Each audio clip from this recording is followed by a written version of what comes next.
pretty big piece of news to kick off the show today, Sandra. I'm John Roberts in Washington. The report reveals that there were a total of 26 confidential human sources in the crowd that day. David Spunt is live from the Justice Department. He has got the news for us. David. Sandra, 3 of those were authorized and tasked by the FBI to be there on January 6, 2021. We're coming up on 4 years since that day of the Capitol riot. This IG report specifically focuses on the FBI's handling of confidential human sources, or as we know them, FBI informants. For years, the outgoing FBI director, Chris Wray, has been pressed on reports of undercover agents. According to this new report, there were no undercover FBI agents. However, there were 3 confidential human sources tasked by the Bureau to be in the crowd on January 6th to specifically watch what the report states is concerns over domestic terrorism.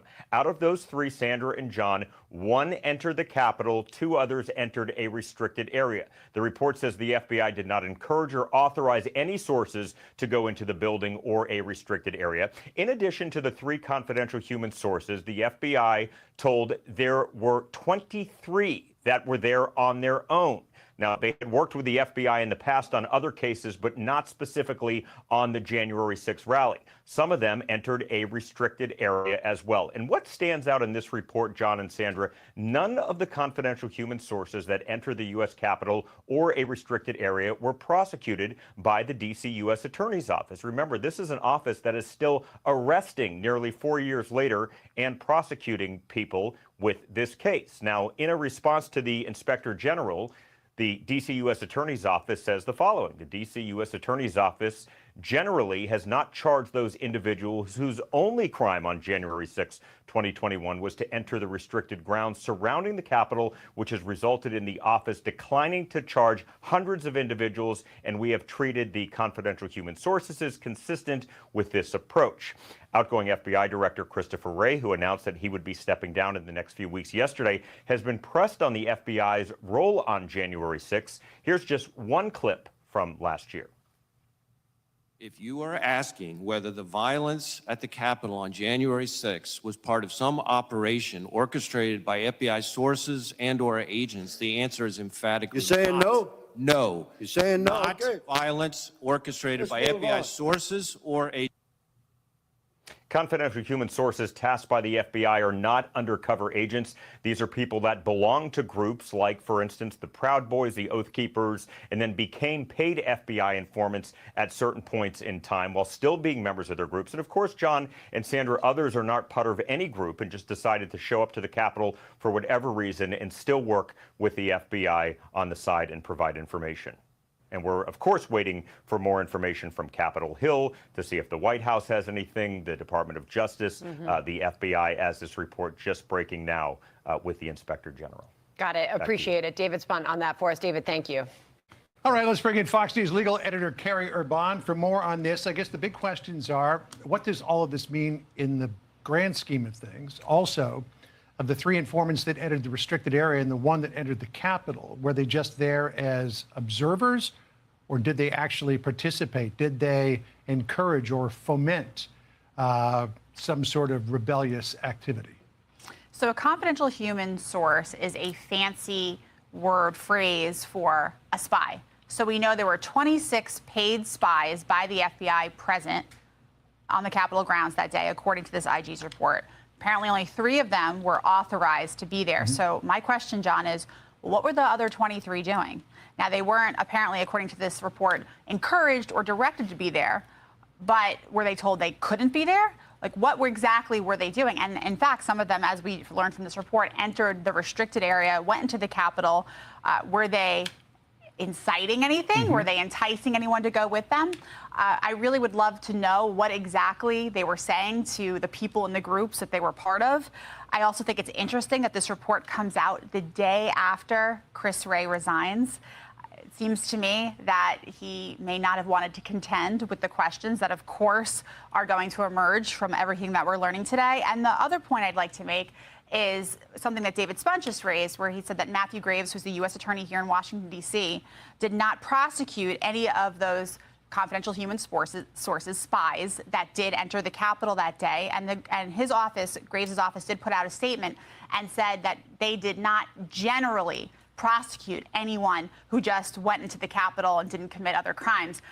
My question there is, what does generally mean? How did they make those decisions? And why weren't those particular paid spies part of that group?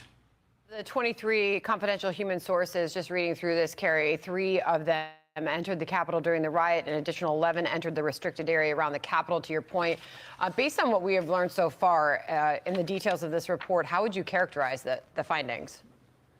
Well, it's very interesting. I think it's especially interesting given that people who were, some of them were just, I think, internet sleuths and the like, have been talking about this for years. And it was only, I think, a couple of years ago that a DOJ attorney in court made the admission that some of these people were present that day. But if you remember, anyone who even raised the possibility that there were paid FBI spies part of what happened, who were part of what happened on January 6th, they were deemed crazy, conspiracy theorists, and the like. Now, look, confidential human sources are a law enforcement tool that are used in all kinds of situations, and we know that some of these people were apparently part of the Proud Boys and Oath Keepers. But again, why so many? What were they doing? What were the conversations they were having? And if they were, in fact, according to the IG and the FBI, not authorized to be there, then why weren't they prosecuted like everybody else who were prosecuted for similar issues? On that point, you and I were talking about this off camera. So far, as of August, 1,488 people who were there on January the 6th have been charged with some sort of an offense. 894 of those people have pled guilty to various offenses. 288 pled guilty to felonies. 606 pled guilty to misdemeanors. Yet none of these confidential informants were charged with anything. Right, so you have to wonder what were the conversations that were happening behind the scenes. And something else that came out in this report was that the confidential human sources, apparently the information they were providing to the FBI was no different than what everyone else was providing. Like, hey, January 6th, there might be some violence, there might be a thing. So there wasn't any, apparently it sounds like there wasn't anything special that they were revealing. And, you know, again, the questions are, what were those confidential human sources who were, quote, not encouraged or directed to be there by the FBI? What were they saying to the other people in their groups? And the reason I keep raising that is because if, in fact, there were conversations occurring like, hey, let's go in there, let's do that, let's do this. You know, entrapment is a defense. You know, if a government agent induces you to commit a crime, a defendant can raise that in the court of law and say, look, I was tracked into doing something. I was enticed into doing something by the government I otherwise wouldn't have done. Now, the government's response based on this report would probably be, well, they weren't authorized by the government to be there at the time. But then, of course, a question for a judge would be, well, could they have been perceived still as an agent of the government, given that they were, you know, this confidential human source? What did the defendant know about them and their role at the time? I just think this report raises more questions, but certainly at a minimum, gives some credibility to people who have been saying this for so many years. And I assume that we're never going to learn the names or the identities of the confidential informants. So that will leave open the question as to who it was. We got to jump, but there's so much more to talk about regarding Thank you, this. Carrie. Thank you, Carrie. Thank you. I'm Steve Ducey. I'm Brian Kilmeade. And I'm Ainsley Earhart. And click here to subscribe to the Fox News YouTube page to catch our... All right, welcome everyone, and that is our little introduction. Today is Friday, December 13th, and I want to welcome everyone, and we're going to have a lengthy discussion tonight. Somewhat unusual for a Friday show for us, but hey, that's what it is. I'm not the happiest today, and I'm not the most pleased with some of you, but let me continue, and I'll say hello to everyone, and then we'll get into it. Did you catch the spin, though? Did you catch the spin? Okay, so we're going to say hello to these lovely people in here. Hello to Pam. Say what? 5 Green Acres. Donnie Kuntz. Mino Dino. Dawn Steele. Indy Cindy. Scales of Injustice. Crazy Italian Lady. Sweet Dude Shibby. Nature Loving Lady. Amy. 5 Green Acres. Deputy Dog. Her Baby Daddy. Crazy Girl 1203. V. And Stephanie. Heavy Metal Rehab. Corner Piece, Heather Brown, Tracy Fleetwood, Rebecca Ann, 1965, Bobby Smith, Trail Junkie, a Trial Junkie, Four Pitts, Sean Stewart, Nobody Nothing, 1717, Bella's in Wonderland, Laura Dawson, Bonnie, Kay, Don McKenzie, Swade Smith, EWTN,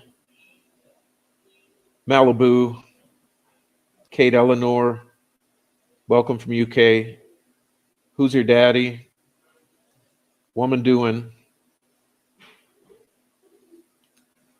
Asha Harry,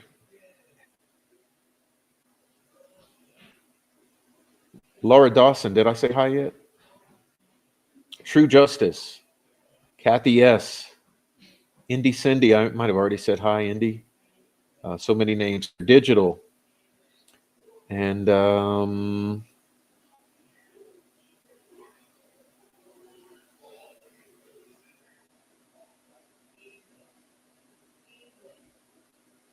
26 dead zombies, dude. Corner Piece, Ninja, Warrior, Assassin.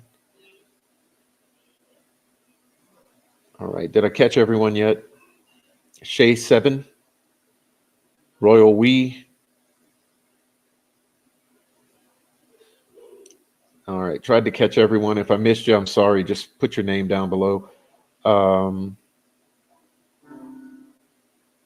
Ben Aaron. All right. Icy Cat. Texas Lady 1025. Mama J. Ashes to Ashes. Thank you for becoming a member again. Judy Hathaway. Kayla. True Justice. Ben Aaron. I said hello already. Chris A. Kate U. All right. And we may or may not have caught everyone. Mark Ellis, what's up? What's up, Mark? All right, so everyone who's come in, hello to you. And tonight we have a lot to cover. We're going to be starting tonight with, what's up, Christina? What's up, Christina? Let's see. We're going to grab this one here. Okay. All right, so let's get started. There's no time for messing around. There's too much to cover tonight. Far too much. So confidential informant, right? A confidential informant is a secret source who, through a contact officer, supplies information on criminal activity to the police or law enforcement agent. There are basically two types of police investigation, reactive and proactive. In the former, a crime is reported to the police and an investigation is initiated. In the latter, police uncover or seek out the criminal activity. And that's what we're going to be primarily discussing tonight. Each is concerned with identifying and arresting the perpetrator of a criminal act. In order to identify and obtain evidence against persons involved in criminal activity, the police often use confidential informants, sometimes called criminal informants, and sometimes confidential human sources. Both types of investigative routine require the securing of information that comes from within a criminal subculture, or as Voorhees calls it, the criminal underworld. Okay. Within this criminal subculture, deals are made, plans for the future, as well as past and present crimes are openly discussed, and the general wealth of criminal intelligence is exchanged. The confidential informant, therefore, becomes the ideal tool for penetrating their criminal subculture. Detectives have their own personal cultivated sources, as well as registered confidential informants. Informants have various motives for giving information to the police, and detectives must determine the motivations in order to solicit information successfully. Detectives must keep in mind that they are dealing with people whose motives may be as diverse and devious as the fucking criminals. Okay, and as the criminal activity they wish to uncover. The detective confidential informant relationship is tenuous at best. Murders happen, bad things happen, deaths happen. The secret lies in the ability of the contact officer to control the informant in a manner which is not only realistic, but also legally acceptable. And when it doesn't happen, we get cover-ups, and we'll be getting into that. Since police informants are essential to investigation, expertise must be developed in handling the confidential informants. Okay. So we're going to start off here with this particular graphic. Now, this is interesting because in this graphic, you will see Ray Epps. He is the third row down, third from the left. Okay. Third down, third to the right. Red hat on. Okay. Ray Epps. Okay. So in tandem with this recent Inspector General report, which is a whole PR campaign in and of itself, we're going to discuss this here, which is the August 23rd, 2023 filing, okay, that was recently decided upon. And we'll be discussing this. This was Fox News Network's motion to dismiss, okay, in the matter of Ray Epps versus Fox News. This was recently dismissed by the judge. So this was a successful motion to dismiss, and we'll be going through it and discussing some of the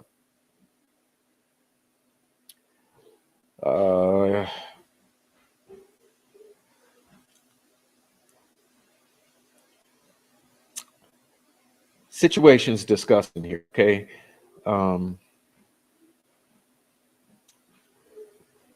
We're going to go ahead and skip to page, I believe it's 9. Okay, so let's see where we are. We have to get over here to where the meat starts. But as you see, this is what it is. All right. Summary of the argument. So,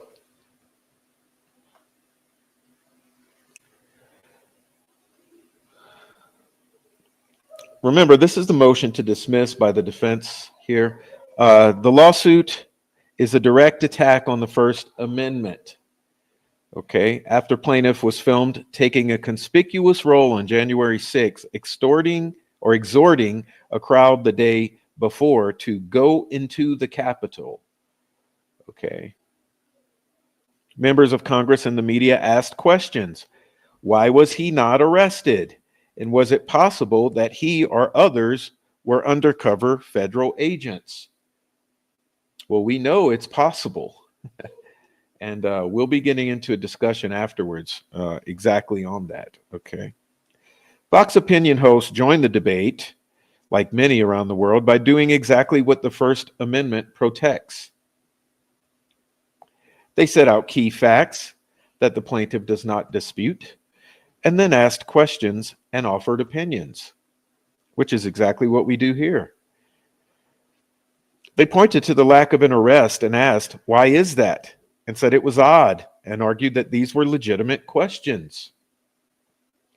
Now, plaintiff claims that Fox should be liable for defamation because its host implied that he was a federal agent who was encouraging and inciting others to engage in unlawful activities. And that may be the case. It just may be the case. That claim suffers from a host of defects that require dismissal as a matter of law. First, all the challenged statements are opinions protected by the First Amendment. Under the First Amendment, opinions based on disclosed facts are absolutely privileged, no matter how derogatory they are. This rule recognizes that when a speaker sets out the facts supporting a conclusion, A listener may choose to accept or reject it on the basis of an independent evaluation of the facts.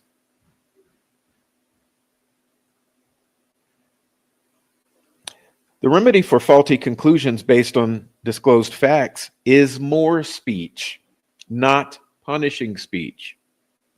Here, the allegations and transcripts of Fox shows demonstrate that Fox hosts were presenting protected opinions on disclosed facts that viewers could take or reject. Indeed, in one segment, the plaintiff attacks but fails to quote in full. The host showed a video of plaintiff and told viewers, once again, you can draw whatever conclusions you like from that video. We have ours, and we shared them with you. Second, plaintiff is a limited purpose public figure, and he fails to allege actual malice. Because plaintiff voluntarily thrust himself into a public controversy by the prominent role he assumed on January 6th. Even giving live interviews that day, he became a limited purpose public figure. Accordingly, he must allege facts showing actual malice, i.e., that Fox speakers knew their statements were false or had substantial awareness that they were probably false. The complaint fails to allege any such acts. Third, both Utah and New York law independently require pleading facts to satisfy a malice standard, and plaintiff fails to meet those state law requirements for the same reasons. Fourth, plaintiff's claims are largely time barred.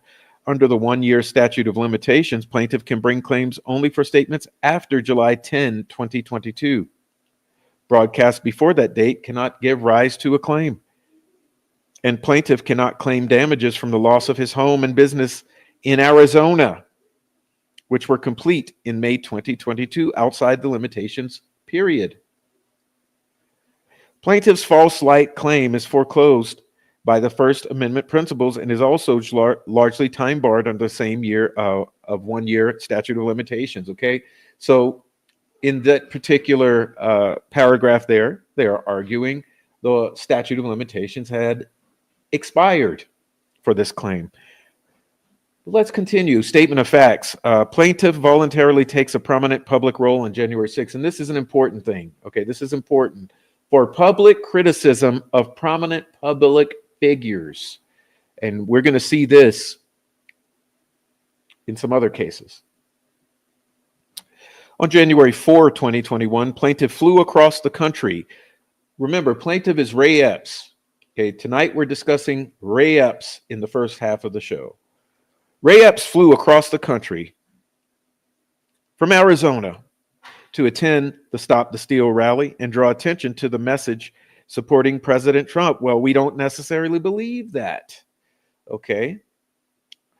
On January 5th, he was live streamed on the internet telling a large crowd, I'm probably going to go to jail for this. Tomorrow, we need to go into the Capitol. Members of the crowd, apparently suspecting that he was a federal agent, spontaneously chanted, Fed, Fed, Fed. Later, plaintiff told one of the leaders in the crowd, we're here to storm the Capitol. I'm not kidding. That person responded, we're here to storm the Capitol. Hell yeah. On January 6th, plaintiff took a leading role, directing the crowd at the rally to the Capitol. In one video, he tells the crowd, we are going to the Capitol where our problems are. It's that direction. Please spread the word. Along the way, he gave a TV interview. At the Capitol, Ray Epps went to the front of the crowd along a police barricade that became one of the initial breach points. And you will soon learn that him, along with a bunch of other agent provocateurs who we believe to be FBI agents and Antifa.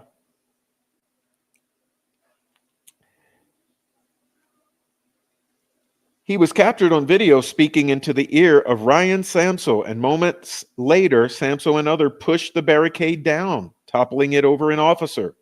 Plaintiff immediately followed through the breach. As he left the Capitol, he texted his nephew, quote, "I was in the front with a few others. I also orchestrated it." Do I need to replay that for you or reread it? "I was in the front with a few others. I also orchestrated it." Select committee to investigate the January 6th attack, which we know was the cover-up committee, and you'll be learning that soon in the next year. Interview of Ray Epps at 60, January 21st, 2022. Okay. B, the FBI publicly seeks plaintiff, then stops. Okay, when the FBI began trying to identify those who instigated the violence on January 6th, it created a web page titled Most Wanted. Let me show you that again. Okay. Prominently placed plaintiff's photo on it. Third row down, third photo over.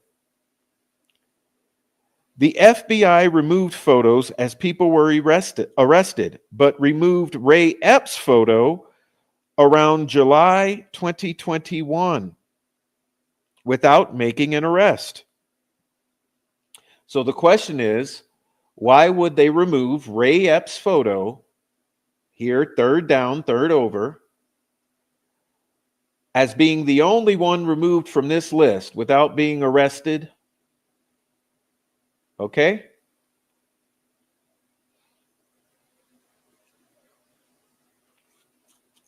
C, plaintiff's public role on January 6th becomes subject of intense interest from Congress and the media.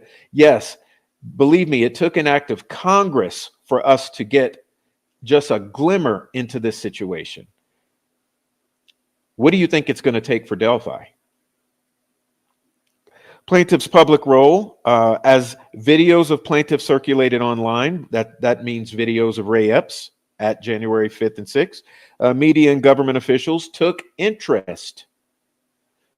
In June 2021, the New York Times capped a 6-month investigation, quote unquote, with a video entitled Day of Rage that featured plaintiff Ray Epps. The Times reported, for some, storming the Capitol was part of the plan all along. Remember, Ray Epps said, "I orchestrated it." And showed plaintiff Ray Epps telling a crowd that they need to go into the Capitol. It continued, some make calls to storm the Capitol even before Trump speaks. And showed the plaintiff telling a crowd, "We are going to go to the Capitol where our problems are. It's that direction." It also stated that Samsel pushing down the barricade seconds after plaintiff spoke to him was when the protest turned violent. Remember, "I orchestrated it," says Ray Epps. Plaintiff was also the focus of 2 news articles in Arizona's largest newspaper.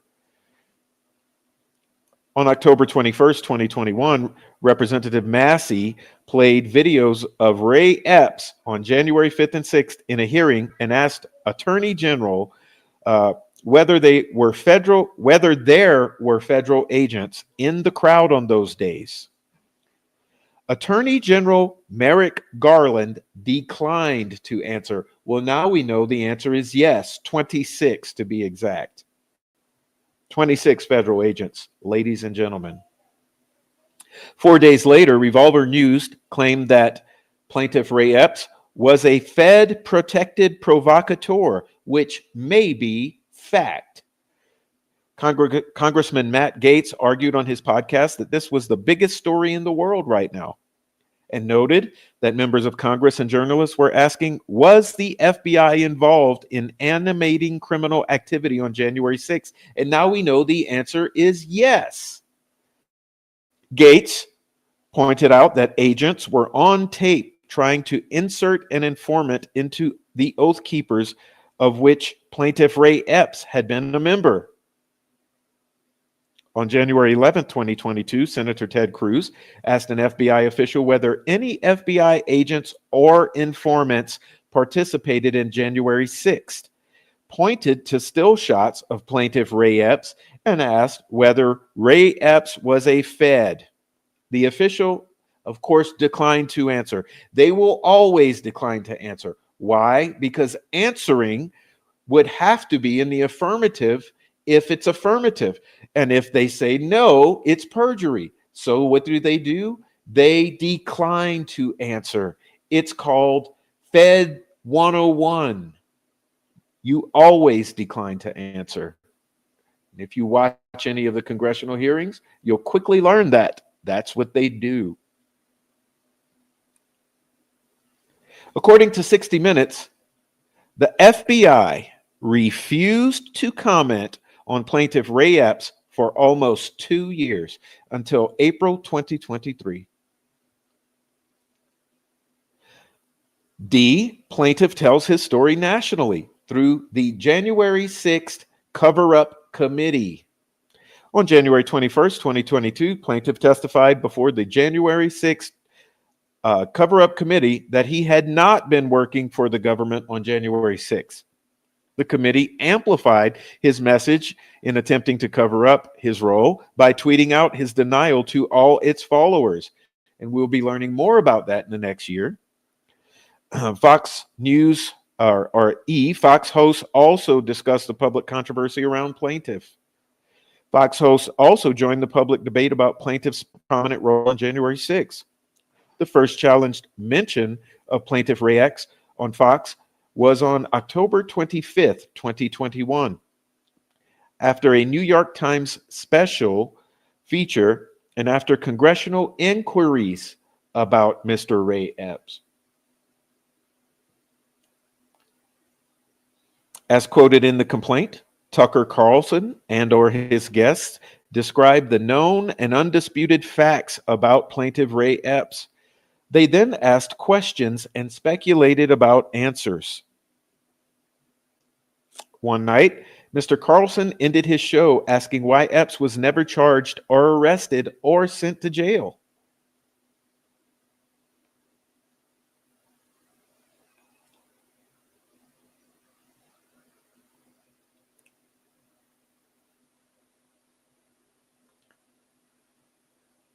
And promised his audience an investigation.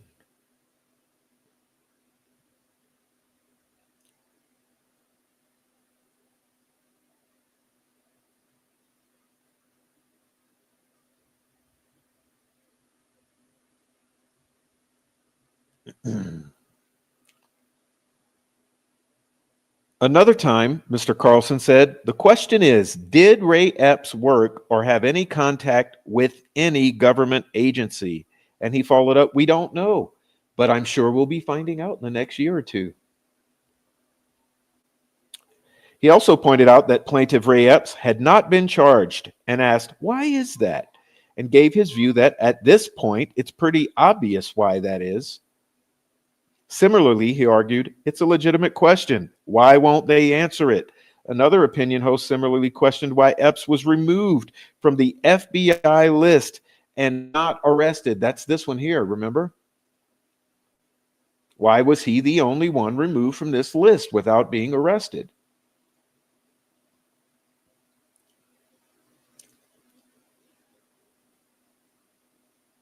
Another asked, what about Epps? Did he work for the FBI? The New York Times and 60 Minutes provide a platform for plaintiff's story.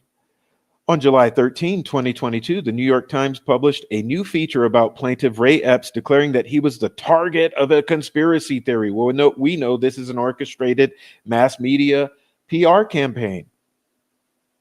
The story presented plaintiff Ray Epps' account of his role on January 6th, including that he was not working for the government. On April 21st, 2023, 60 Minutes, another mass media PR hit piece, devoted 1/3 of its broadcast to plaintiff Ray Epps' story.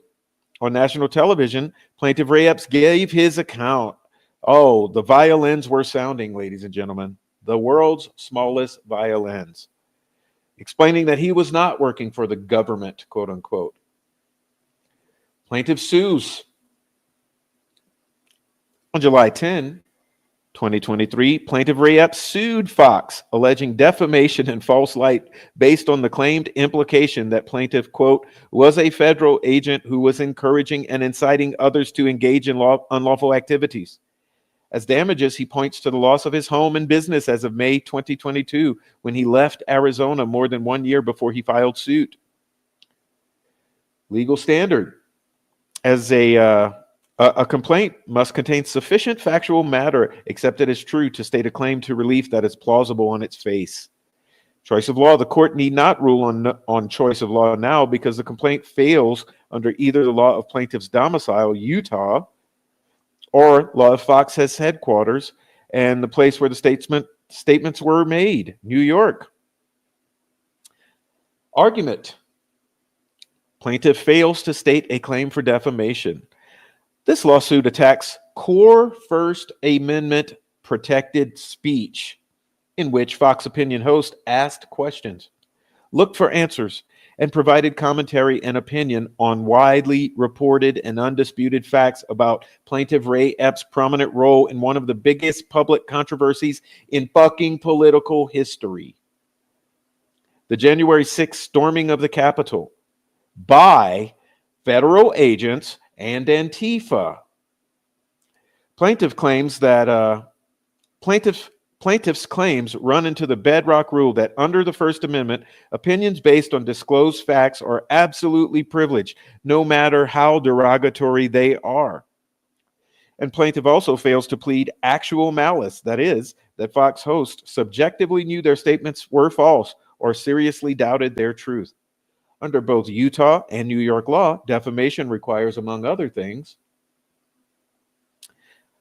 a provably false statement of fact, not opinion, made with the requisite degree of fault, which here is actual malice because plaintiff Ray Epps is a limited purpose public figure.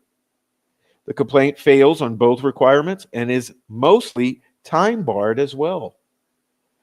Plaintiff's defamation claims fail because the challenge statements are constitutionally protected opinions, not provably false statements of fact.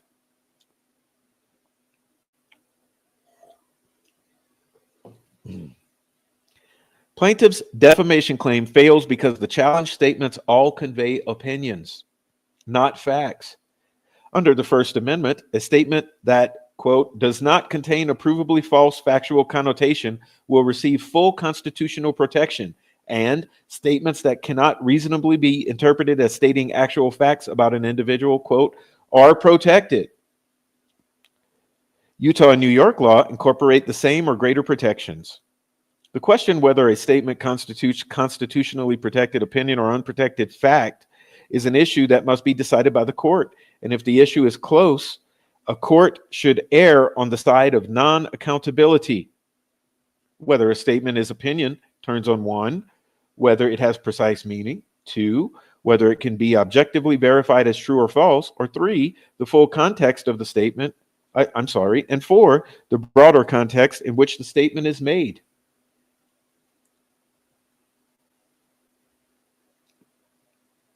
All factors confirm the statements here are opinions. One, the statements did not have precise meaning or convey objectively verifiable facts. Virtually all of the challenge statements are not assertions of verifiable fact because they consist of a Fox Opinion host or guest setting out facts about plaintiff Ray Epps and one, asking questions, or two, providing a subjective opinion that the facts are strange or odd and warrant further investigation. For example, Tucker Carlson asked why Epps was never charged or arrested or sent to jail, and noted that, quote, he's never been charged. Why is that? And he gave his view that the question is, did Ray Epps work or have any contact with any government agency? Which is a valid question. Another host questioned why Epps was removed from the FBI list and has not been arrested, and questioned why Epps was not charged with conspiracy, which is another valid question. Asking such questions, however, does not assert a precise meaning or imply provable facts. it conveys an opinion that the facts raise questions deserving investigation. In fact, Fox Opinion host squarely asserted their goal was to show that there were real questions that should be answered. Mr. Carlson argued that this is not a conspiracy theory. It's a legitimate question. Why won't they answer it? And he said, I don't think anyone watching should feel embarrassed to ask those questions or allow anyone to bark you into silence by calling you a conspiracy nut. Commentary asserting that facts deserve serious scrutiny and raising questions and urging readers to investigate is a classic form of opinion. Classic.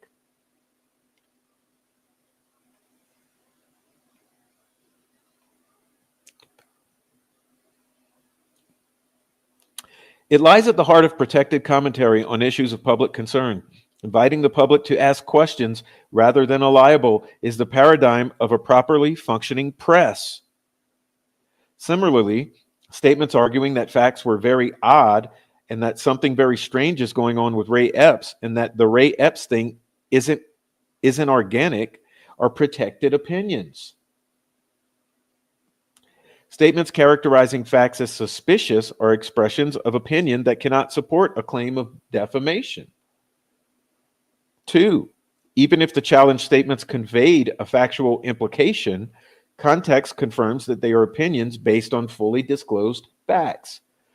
Even if the challenge statements implied the plaintiff was working for the government, that context confirms they were still protected opinion.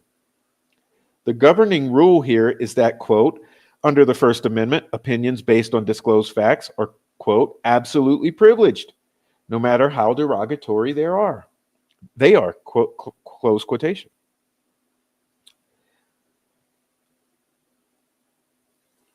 Pure opinion is a statement of opinion accompanied by a recitation of the facts upon which it is based.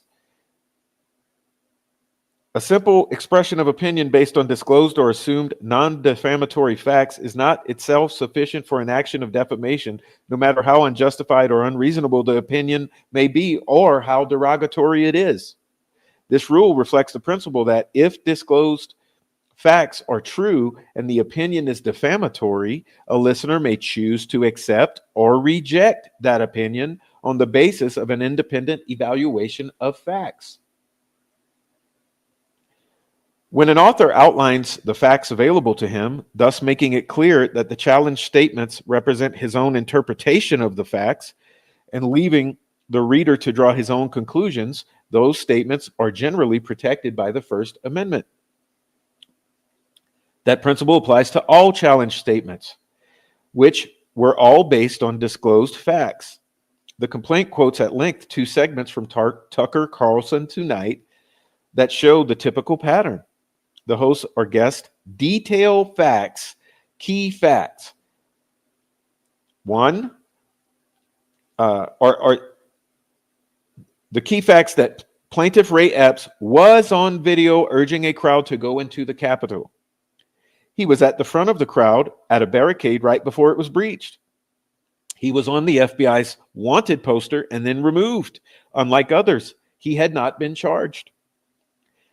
Then the host or guest offers questions or commentary based on the facts.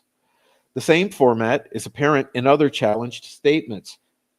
Thus, plaintiff asserts, Mr. Carlson ended his show asking why Ray Epps was never charged or arrested or sent to jail. And another host said that it was very odd that plaintiff's photo was taken off the FBI list. Such statements are plainly commentary on disclosed and undisputed facts. Plaintiff does not claim that the facts recited in the challenge statements were false and defamatory in themselves. To the contrary, he admits all the key facts about his involvement on January 5th and on January 6th. Nor does he allege that any statement implied undisclosed facts. That is critical because an opinion can be defamatory only if it implies that it is based on undisclosed facts. Far from hinting that they knew more, Fox hosts were making the point that the known facts did not provide satisfactory answers. It does not matter that the implication plaintiff derives from the challenge statements that he was working for the FBI is a factual point that could be proved true or false. As the restatement explains, where a speaker discloses the facts on which he relies, even a factual conclusion, such as that the person is an alcoholic, is protected opinion. Restatement of torts assertion that a plaintiff lied about an incident was opinion on disclosed facts. Because the facts are widely known and Fox hosts discussed them repeatedly, hosts did not need to repeat all the facts in every single segment for this principle to apply. Statement is opinion when the maker of the statement does not spell out the alleged facts on which the opinion is based, but both parties to the communication know the facts or assume their existence.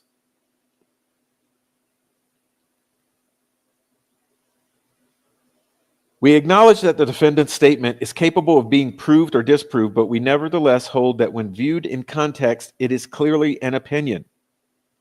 Conclusion that facts pointed to a swimmer using performance-enhancing drugs was protected opinion, which is Hosew versus Barrett, okay, 2016. Similarly here, even if Fox hosts implied a factual conclusion about plaintiff Ray Epps, it reflected only their interpretations based on disclosed facts. A speaker can immunize his statement from defamation liability by fully disclosing the non-defamatory facts on which his opinion is based. A pure opinion does not lose its protected status merely because it's ostensibly cast in factual form. It is especially clear that any conclusions were only opinions because the statements were replete with cautionary language that signal opinion and interpretation. The format of the segments involved setting out facts and raising queries on those facts, which indicated that the issues surrounding Ray Epps presented a puzzle to unravel, which was not a matter on which they were definitive answers. The opinion host argued that further inquiry was needed precisely because officials would not ask or answer key questions. It's a legitimate question. Why won't they answer it? Calling for further investigation signals that a speaker's conclusions are a theory or conjecture, not established fact.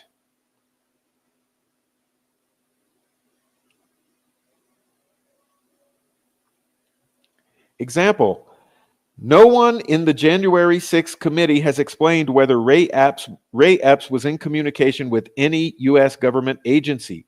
Why won't they just tell us that?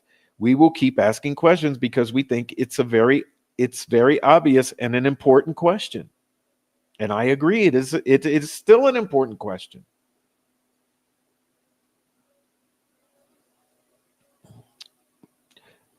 All right. Fox hosts also acknowledged that they did not have definitive answers. Mr. Carlson asked, did Ray Epps work or have any contact with any government agency? And he answered, we don't know. The official silence and lack of clear answers were part of the point of his commentary. In one segment, after showing video of plaintiff Ray Epps, Mr. Carlson squarely stated, once again, you can draw whatever conclusions you like from that video. We have ours, and we've shared them with you. Fox opinion hosts were clearly providing their interpretations that listeners could accept or reject based on their own assessment of fully disclosed facts. First Amendment protection for such commentary is essential for our democracy. If commentators could be liable in defamation anytime they provided a theory to explain a set of facts, debate on public matters would be stifled. Protection for such commentary is based on the recognition that, quote, an opinion which is unfounded reveals its lack of merit when the opinion holder discloses the factual basis for the idea. It reflects the foundational First Amendment principle that the remedy for erroneous ideas is more speech, not the punishing of speech.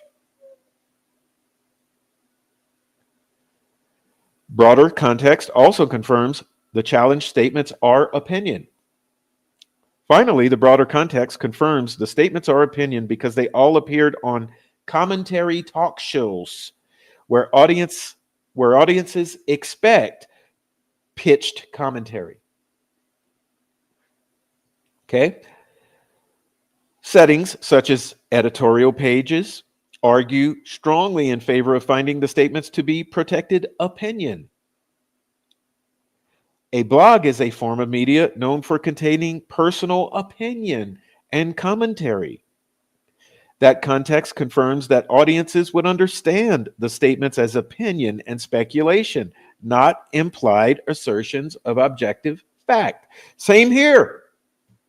Same here on this channel at all times. B, plaintiff fails to allege facts plausibly suggesting actual malice. The defamation claims also fail because plaintiff Ray Epps is a limited purpose public figure, but he fails to allege actual malice. The famously daunting standard.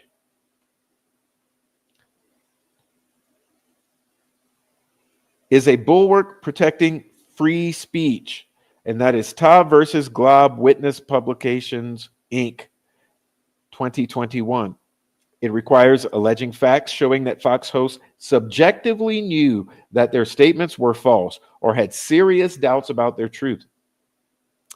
The complaint does not come close to meeting the standard. 1, plaintiff is a limited purpose public figure. Limited purpose public figure status is a question of law for the court.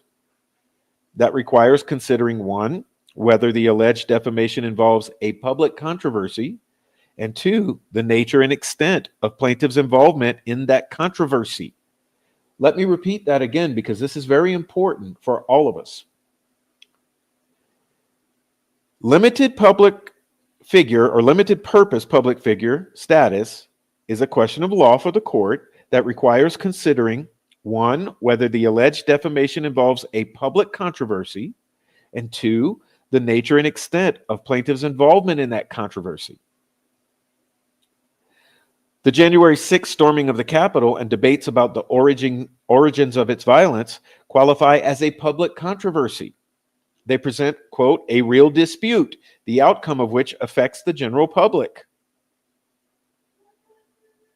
As for plaintiff's involvement, when an individual undertakes a course of conduct that invites attention related to public controversy, he may be deemed a public figure.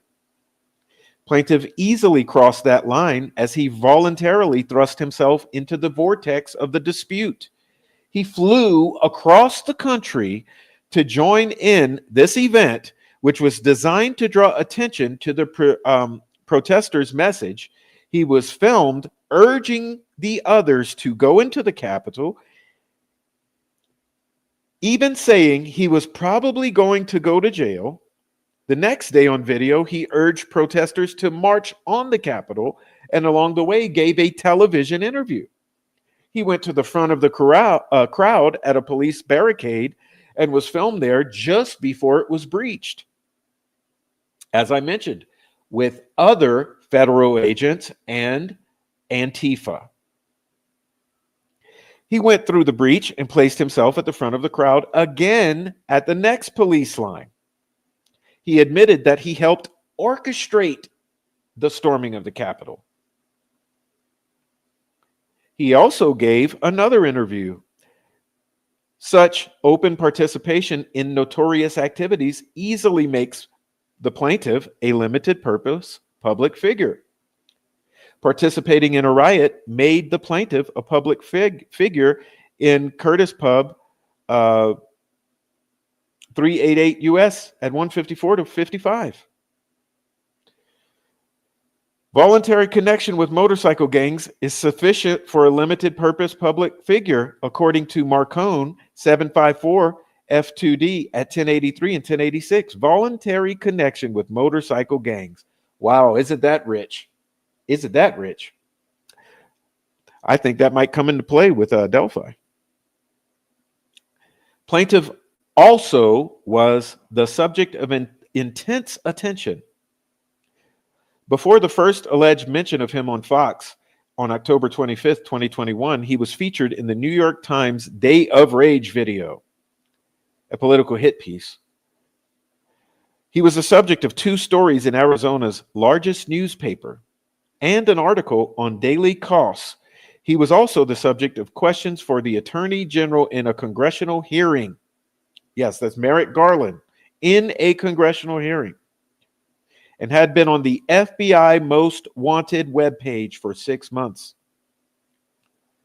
Limited purpose public figure status for plaintiff is also foursquare within or with the twin rationales in Gertz. The more important factor is assumption of risk. Plaintiff Ray Epps voluntarily put himself in a position of greater public scrutiny by his conspicuous participation on January 6th. More important factor is whether plaintiff voluntarily assumed the risk of attracting public attention. In addition, although not required, plaintiff had access to the channels of effective communication to respond to any commentary about him. Noting that media access is only a factor in the public figure analysis and significant involvement in public controversy, more important. Plaintiff was interviewed twice on January 6th and later interviewed by both 60 Minutes and the New York Times. He also had the compounded media access that came from telling his story to the January 6th cover-up committee and having the committee endorse it and tweet it out, which produced multiple further stories in the press. And there's a huge controversy about that now because of the voluminous amount of deletion that has happened with that data, just like has happened in the investigation in Delphi. Plaintiff fails to allege any facts plausibly suggesting actual malice. Plaintiff must allege facts to support an inference of actual malice. That requires facts suggesting Fox hosts acted with knowledge that their statements were false or with reckless disregard of whether they were false or not. Reckless disregard is a subjective standard that requires a showing of a high degree of awareness of probable falsity. It is not measured by whether a reasonably prudent man would have published or would have investigated before publishing. In fact, failure to investigate and even an extreme departure from professional standards is not enough for actual malice. Instead, a plaintiff must plead facts indicating that the defendant, in fact, entertains serious doubts as to the truth of his publication. This complaint fails to allege any facts suggesting such subjective knowledge or falsity.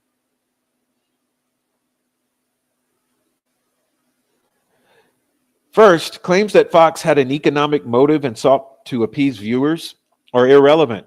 Case law resoundingly rejects the proposition that a motive to disparage someone is evidence of actual malice. An allegation of desire to increase profits are also insufficient. Conclusory assertions about motive provide no facts suggesting knowledge of falsity. Second, claims that Fox sought guests to support a preconceived storyline also fall short. Evidence that an investigation was designed to confirm a hostile premise rather than to find the truth does not establish malice. A pre-existing agenda, even one which may be noxious to some minds, is not indicative of actual malice.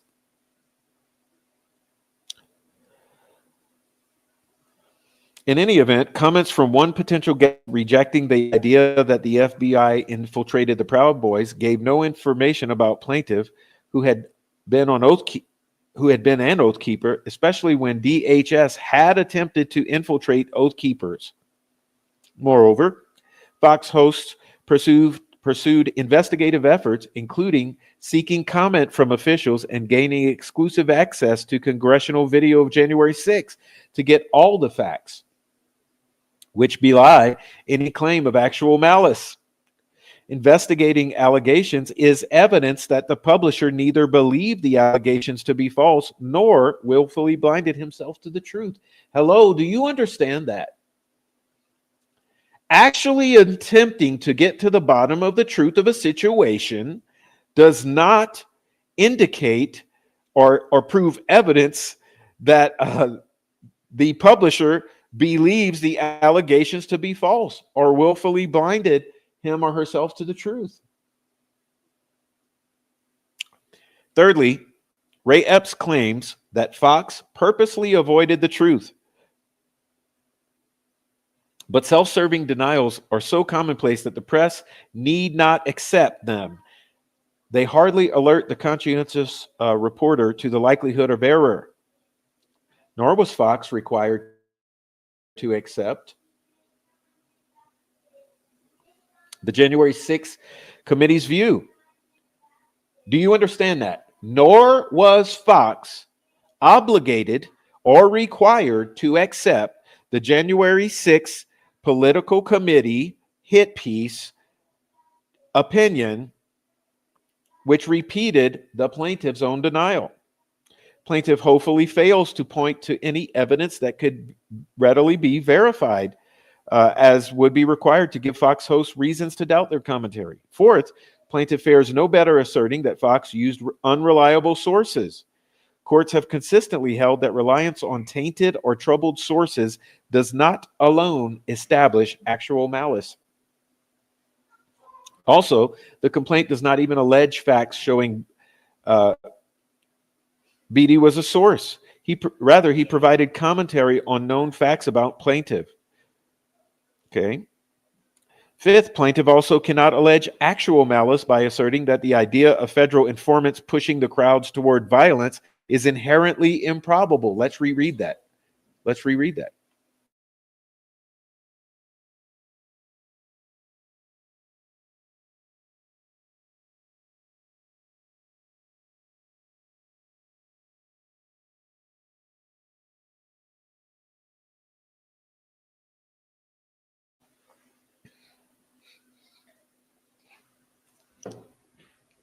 All right, let's reread that.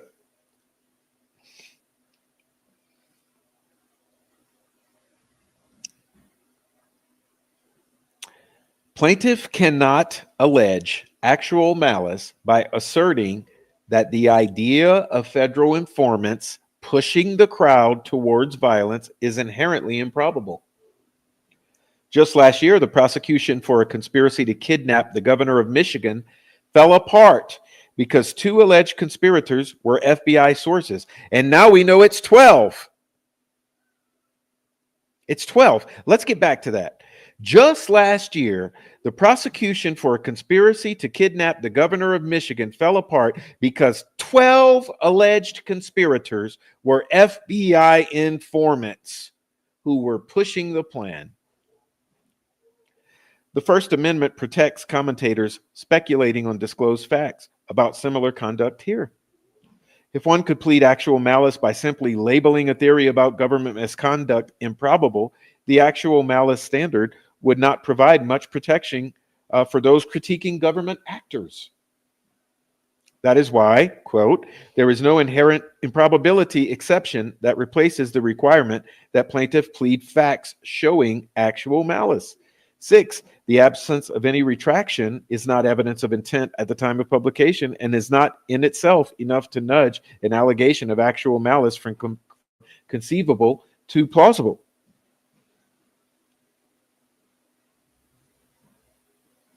C, plaintiff fails to plead malice adequately under state law. The complainant also fails requirements to allege malice under New York and Utah law. Under New York law, because this case involves the exercise of, quote, the right of free speech in connection with an issue of public interest, close quotation, the First Amendment actual malice standard applies.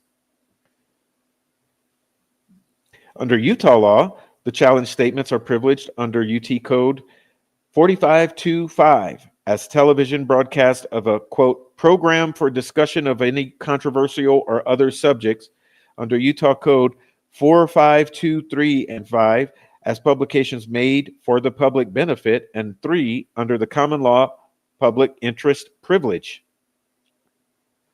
To overcome these privileges, plaintiff must allege common law malice, which requires showing ill will that defendant did not honestly believe his statements to be true. The complaint fails to allege any fact showing ill will, and the honest belief standard is equivalent to actual malice.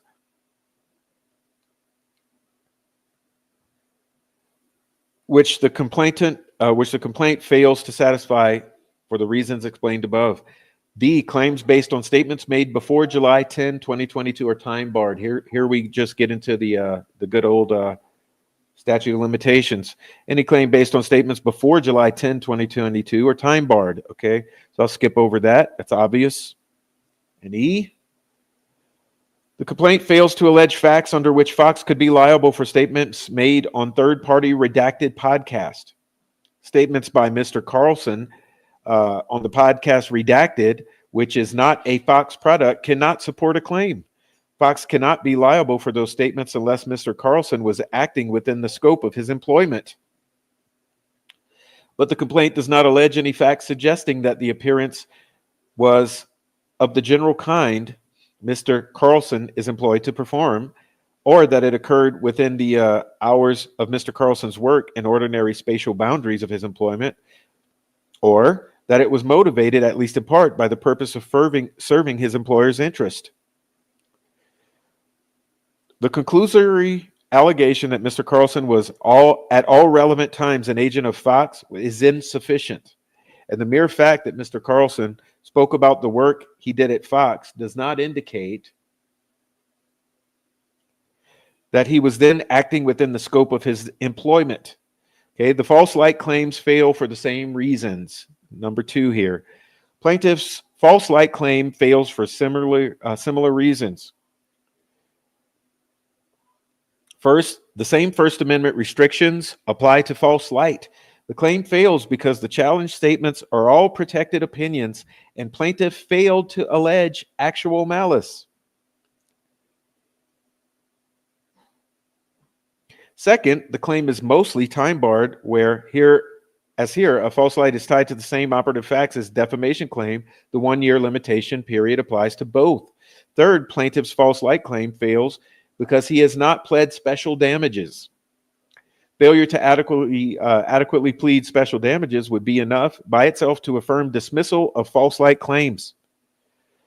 Also, the only special damages in the complaint are plaintiff's loss of his home and business in Arizona. But plaintiff cannot rely on that because those damages were complete in May 2022 when he left Arizona.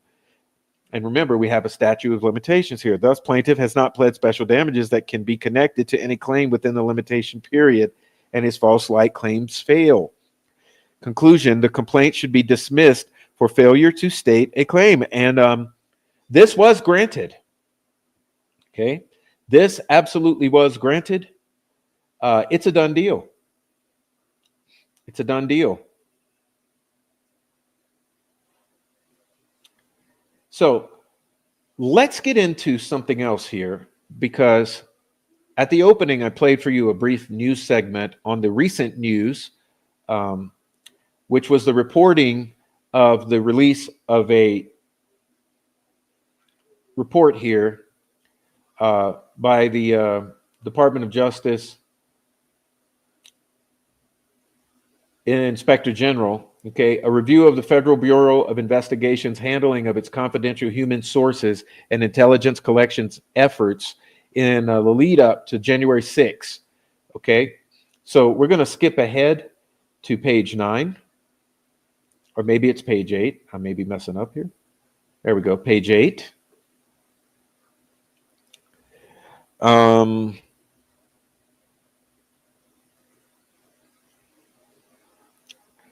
Now, I'd like you to keep in mind before we get into this right here, this is public relations, okay? Don't get it twisted, okay? What you're about to hear is the spin. Remember at the opening of the prior segment that I played for you, it started with the spin, okay? Before the commentator gave her opinion, which was very pertinent, they reported that what the reporting was, which was this we're going to read now. And this here is the spin. This is the FBI spinning the involvement of their 26 informants on January 6th, okay? And as I've promised you, in the next year or two, we will be learning more of this. This entire thing is about to crumble in front of the eyes of the people in the next years. Okay, you're going to learn about all the federal involvement in January 6th, including these 26, okay, because we're going to read now what the official statement after all this time. Remember, as I mentioned, it took an act of Congress to get this admission, because for years, Congress consistently pressed on this issue. We wanted answers, is what they said. We want answers to Merrick Garland and to others. We demand answers. We demand answers. We demand answers. And what did they get every single time? No comment. No comment. Can't comment. Can't comment. So what happens? Christopher Wray resigns as this is released. Okay, do you get the timing? Christopher Wray announces his resignation as this Inspector General report is released. Okay, there's no coincidence. And it's no coincidence in the timing of this release. But keep in mind, this right here is the cover. Okay, this is the cover story. So don't get it twisted. This is not a statement of fact. These are allegations of fact by the FBI trying to cover its own ass. Okay, summary of findings. Again, let me go back and show you what this is. A review of the FBI's handling of confidential human sources or informants for January 6th. Okay, and this is the cover story, as I've mentioned. The FBI did not have primary responsibility for intelligence collection or event security on January 6th. Rather, the USCP, that's Capitol Police, the Metropolitan PD, and the USPP were generally responsible for security, operations, crowd control, and visitor protection in advance of protests and other demonstrations in and around the Capitol. Our review found that despite playing only a supporting role, the FBI recognized the potential for violence and took significant and appropriate steps to prepare for this supporting role, including attempting to identify known domestic terrorism suspects who plan to travel to D.C. for the January 6th electoral certification, standing up a national command post, as well as a full FBI Washington field office command post to coordinate the sharing of intelligence between law enforcement agencies on January 6th, and preparing additional tactical assets to be ready to be deployed at the request of local authorities. You mean setting up the agent provocateurs? Indeed, after the Capitol was breached by rioters, agent provocateurs and Antifa dressed as Trump supporters, the FBI was in a position to deploy tactical assets to help clear the Capitol of protesters and to help the USCP, Capitol Police, secure the perimeter around the Capitol complex. The FBI told Congress that its posture for January 6th preparations was extraordinary, and we found that the FBI effectively carried out its tactical support function on January 6th. While the FBI undertook significant efforts to identify domestic terrorism suspects or subjects who planned to travel to the Capitol region on January 6th and prepared to support its law enforcement partners on January 6th if needed, we also determined that the FBI did not take a step that could have helped the FBI and its law enforcement partners with their preparations in advance of January 6th. Specifically, the FBI did not canvass its field offices in advance of January 6, 2021, to identify any intelligence, including CHS reporting, about potential threats to the January 6th electoral certification. Several FBI officials told the OIG that it is common practice for the FBI to ask field offices to canvass their sources for information in advance of a large event, such as the inauguration, the Super Bowl, or other events with significant attendance, and to report that information to the requesting field office, which in this instance would have been the WFO, Washington Field Office.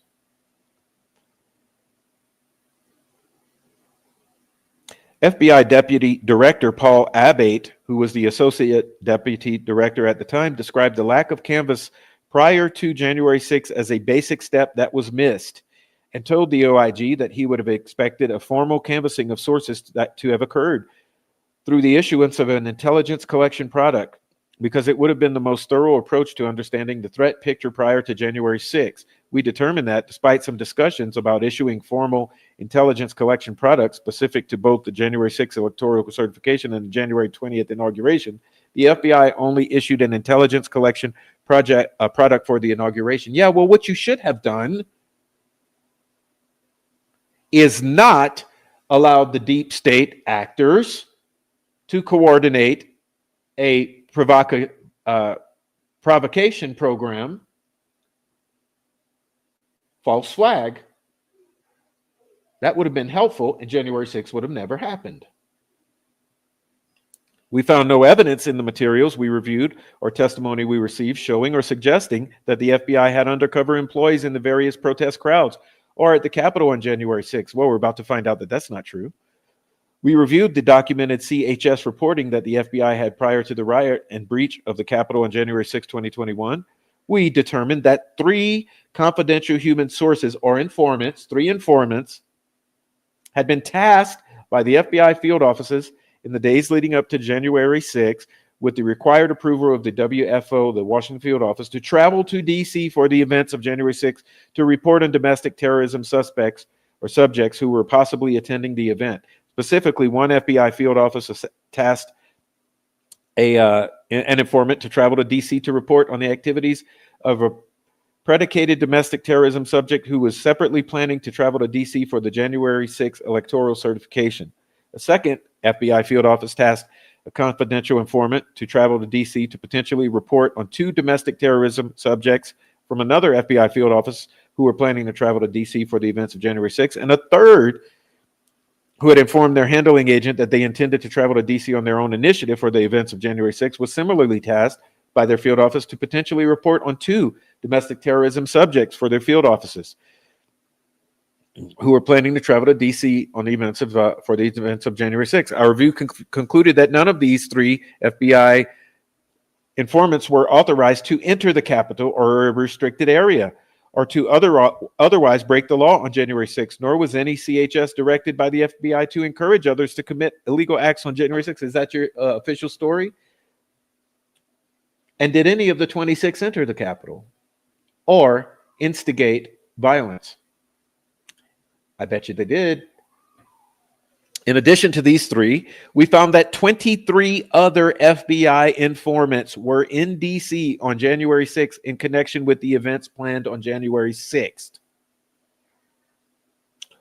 None of these FBI informants were authorized to enter the Capitol or a restricted area or to otherwise break the law on January 6th, nor was any informant directed by the FBI to encourage others to commit illegal acts on January 6th.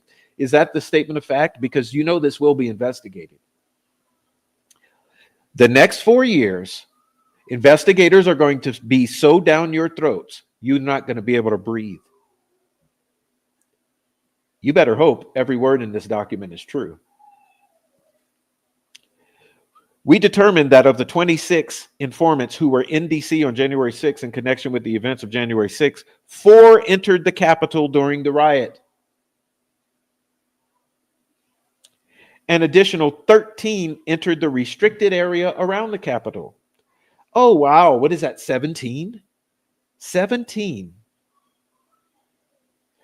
Which was a security perimeter established in preparation for the January 6th certification, and 9 neither entered a restricted area nor entered the Capitol or otherwise engaged in any illegal activity. None of the informants who entered the Capitol or restricted area have been prosecuted to date. Okay, so 17 entered and none have been prosecuted. Because why would you ever prosecute an FBI confidential informant?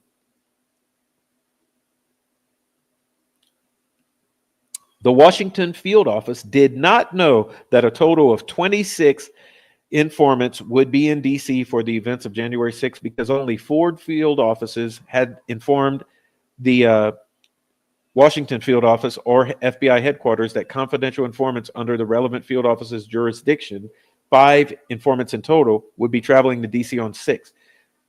So you informed them that 5 would be traveling, but 26 did.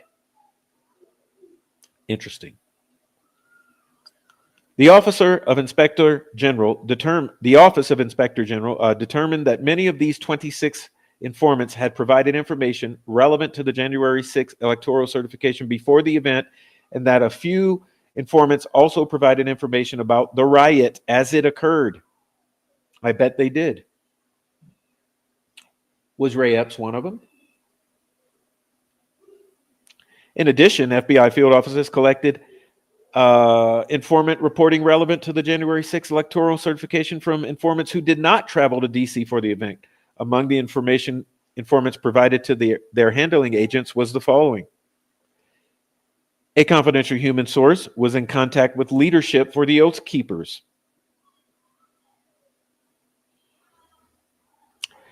Extremist members of the Oath Keepers or groups may become involved in unplanned violent activity on January 6th, The Oath Keepers contingent headed to D.C. 200 plus strong.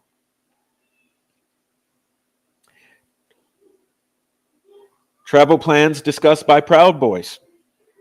An individual purporting to be the leader of a group that had 500 people willing to storm the Capitol building in Washington on January 6th. Oh, yeah. Was that Antifa? And a confidential human source indicated they had concerns for the safety of members of Congress. The information was no more specific than and was consistent with other sources of information that the FBI and its Washington field office had received about the potential for violence on January 6th, including from other sources of tips to the FBI had received and from social media.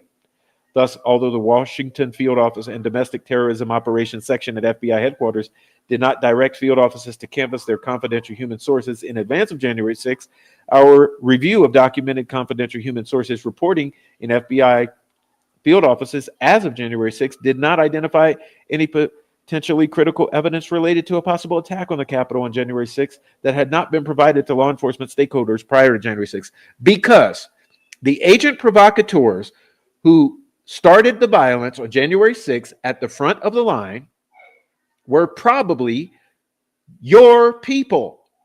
There was no plan for violence other than your plan for violence.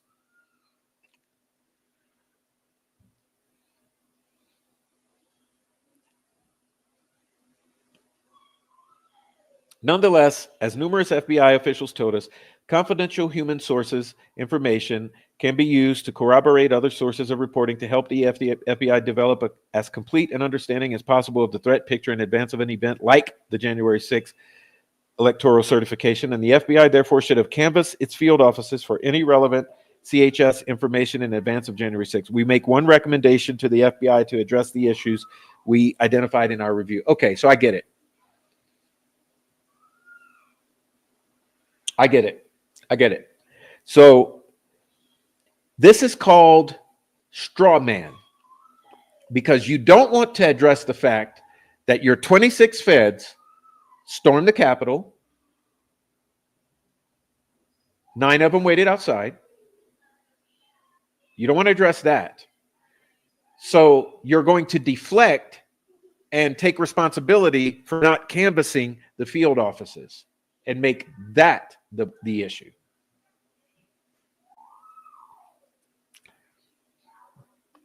That's very interesting. That's very interesting.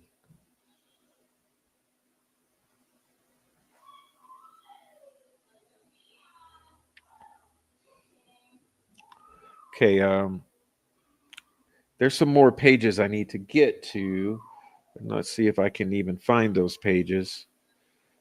Let's see.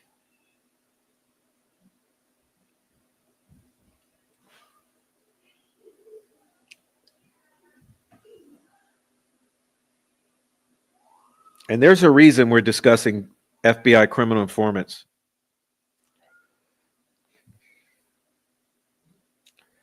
Jeez, man, this is difficult to navigate.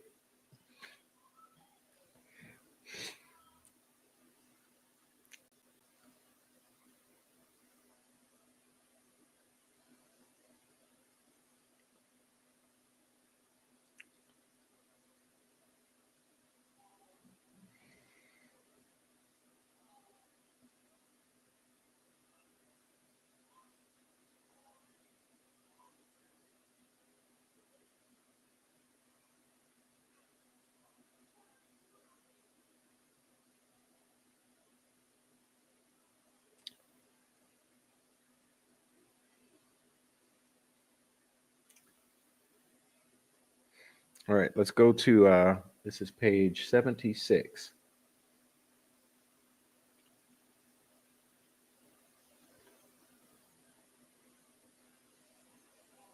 Oh, maybe it's not.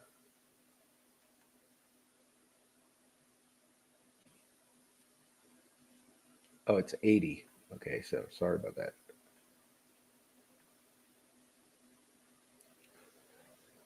In addition, a pre-January 6 canvass would have resulted in field offices engaging with their informants, providing field offices with an opportunity to learn from the approximately 24 informants about their plans to be in Washington on January 6th, and then pass on whatever they learned to Washington field office.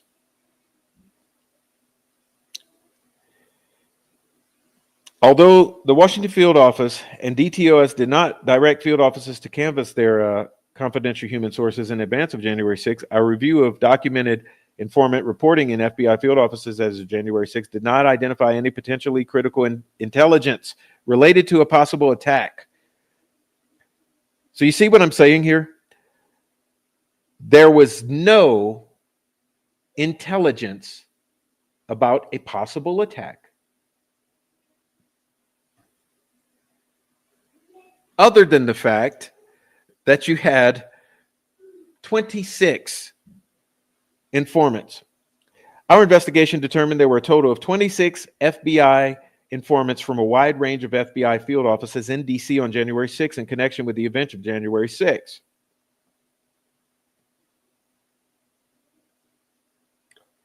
In addition, we learned that 3 informants were in D.C., but not in attendance of any January 6 events. So that brings you to 29. Our review found that no FBI informant was authorized to enter the Capitol or a restricted area or otherwise break the law, nor was any informant directed by the FBI to encourage others to commit illegal acts on January 6th. Of the 26 informants who were in D.C. for the events of January 6th, the records we reviewed showed that 4 informants entered the Capitol on January 6th. 13 informants entered the restricted area, and 9 informants attended January 6th but did not enter the Capitol or a restricted area. Okay?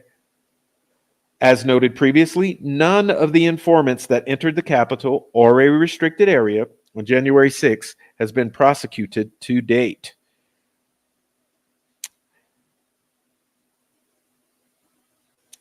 After reviewing a draft of this report, the DC U.S. Attorney's Office generally responded to the OIG and says, the U.S. Attorney's Office does not generally charge those individuals whose only crime on January 6th was to enter restricted grounds surrounding the Capitol, which has resulted in the office declining to charge hundreds of individuals. And we have treated the CHS or informants consistent with this approach. Well, tell me this.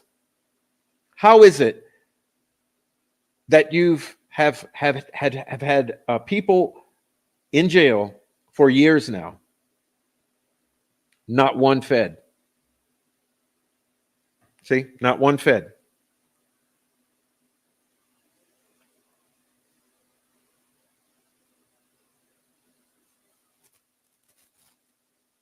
So you see what this is? It's a whole bunch of passing of the buck or covering of the asses. None of these.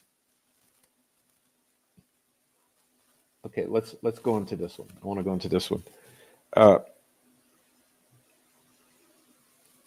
Of the remaining 23 confidential human sources, informants who traveled to DC in connection with the events of January 6th, we determined that the informants did so on their own initiative.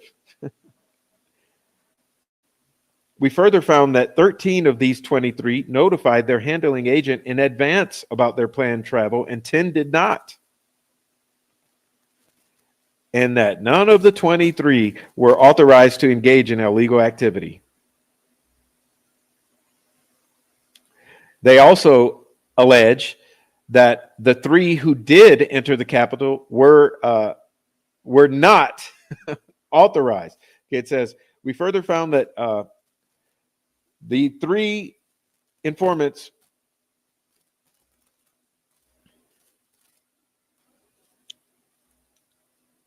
who obtained WFO's concurrence for each of the 3 to travel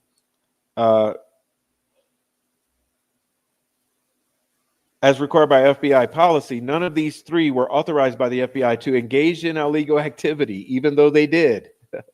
So it's putting the onus back on them. Okay, it's putting it on them.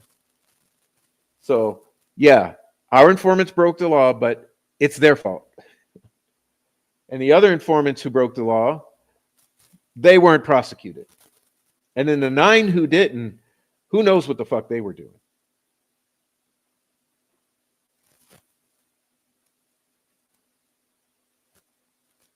Anyway, this right here is your covering of the asses.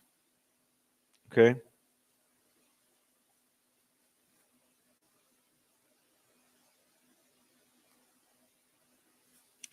And as you'll see, they released some shit highly redacted.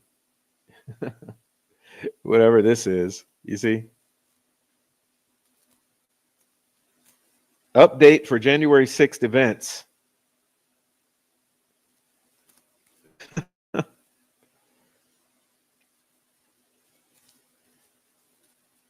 All right. So it's a true shit show here. It's a true shit show. Okay, so we have covered the Ray Epps and the FBI and the January 6th. Okay, so now we're going to get to something else here, which is equally important.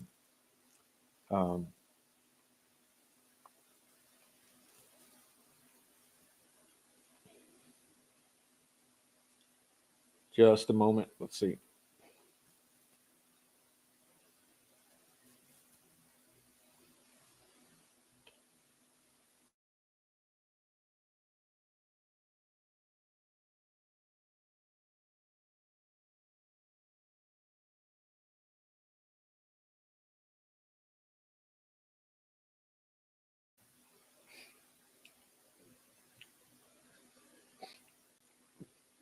This is in reference to another FBI shit show.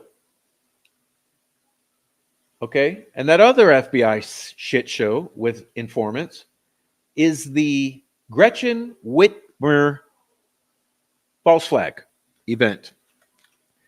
The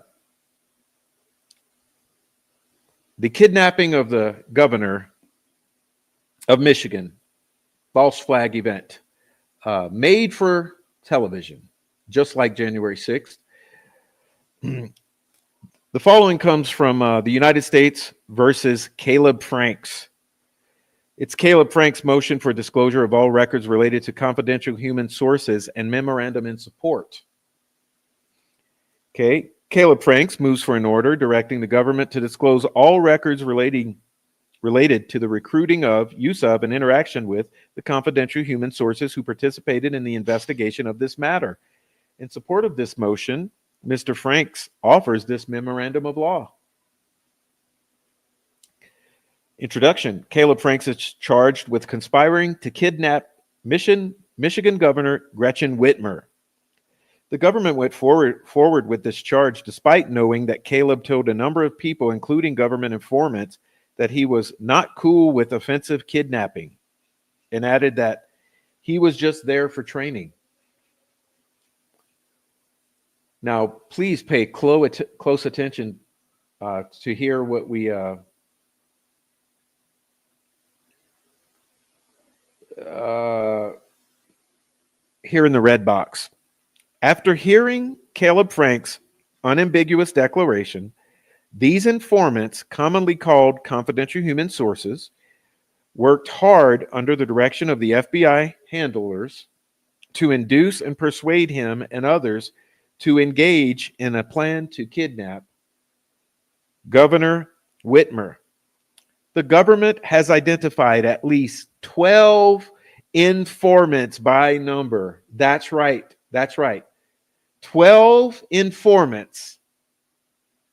The majority of the kidnappers, or the alleged planned kidnappers of Gretchen Whitmer, were feds. That's right. The government has identified at least 12 confidential human sources by number.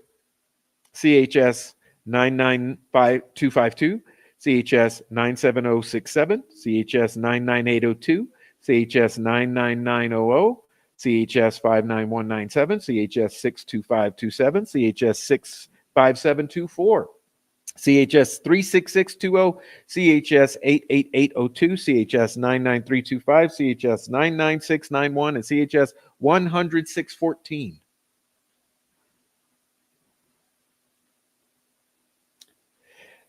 The confidential informants were assisted by FBI agents working undercover. Do you understand that? 12 confidential informants assisted by unknown number of undercover FBI agents. The majority of individuals involved in this planned kidnapping for purposes of propaganda on television. Okay. Caleb never agreed to participate in a kidnapping plan and will defend the case at trial on that basis. Caleb is entitled to raise the alternative defense of entrapment. If a jury finds that Caleb agreed with anyone to kidnap Governor Whitmer, the same jury could find that Caleb was induced to participate by government agents. Caleb is entitled to fully explore and present this defense. To do this, Caleb needs access to the confidential human sources or confidential human source files maintained by the government. These files are required by the FBI and DOJ rules and will provide crucial information regarding entrapment issues that will not be available anywhere else. Caleb should not be required to engage in the hide and seek process that the FBI has applied to this case. This case began with the government filing a criminal complaint on October 6, 2020, charging Mr. Franks and 5 others with conspiring to kidnap Michigan Governor Gretchen Whitmer in violation of 18 U.S. Code 1201C. Authorities arrested Mr. Franks the following day in Michigan. His initial appearance occurred on October 8, 2020. Remember, 12 informants, unknown number of undercovers, and 6 regular guys. The government indicated Mr. Franks and his co-defendants on December 16, 2022. Indicted Mr. Franks and his co-defendants on December 16, 2020. This indictment included a single charge, conspiracy to kidnap Governor Whitmer. Co-defendant Ty Garbin has pled guilty, with other defendants proceeding toward trial, which is scheduled to begin October 12, 2021. Minutes of Garbin change of plea. A superseding indictment filed April 28, 2021 added additional charges against co-defendants but did not modify the charge against Mr. Franks.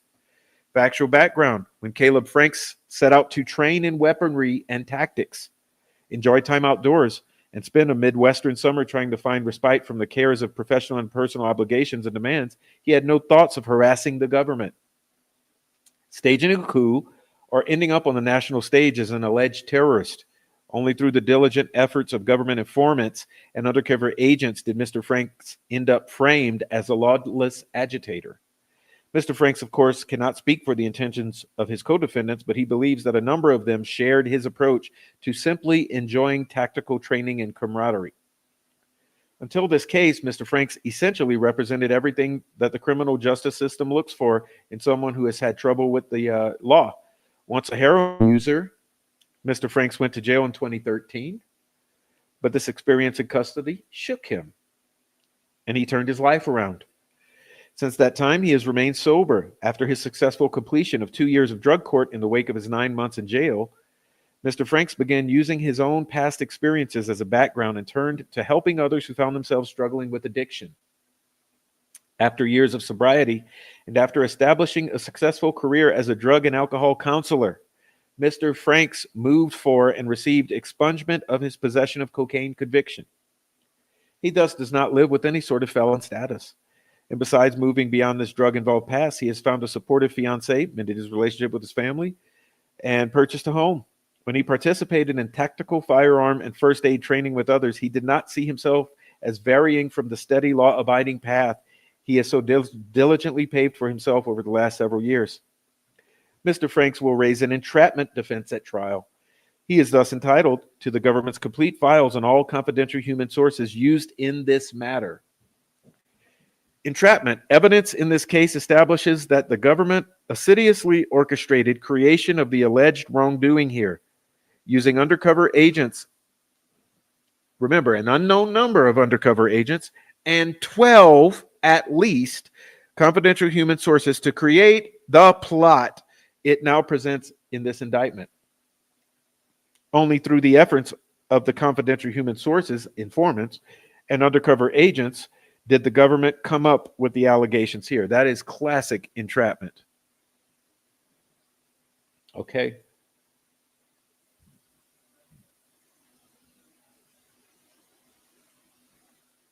And we're going to read one more for you.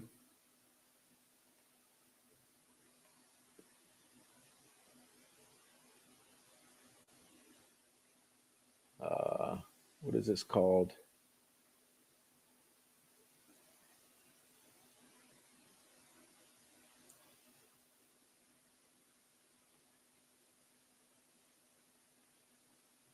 This is called, okay, got it.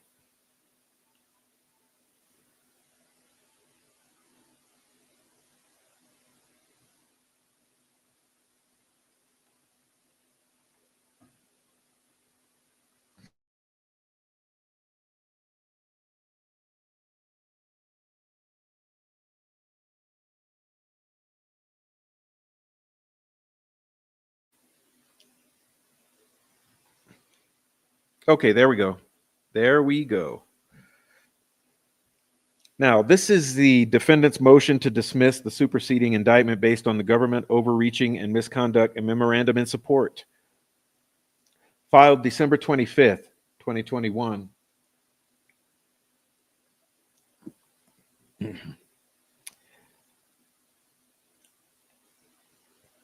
The defendants in this matter, and these are all your defendants,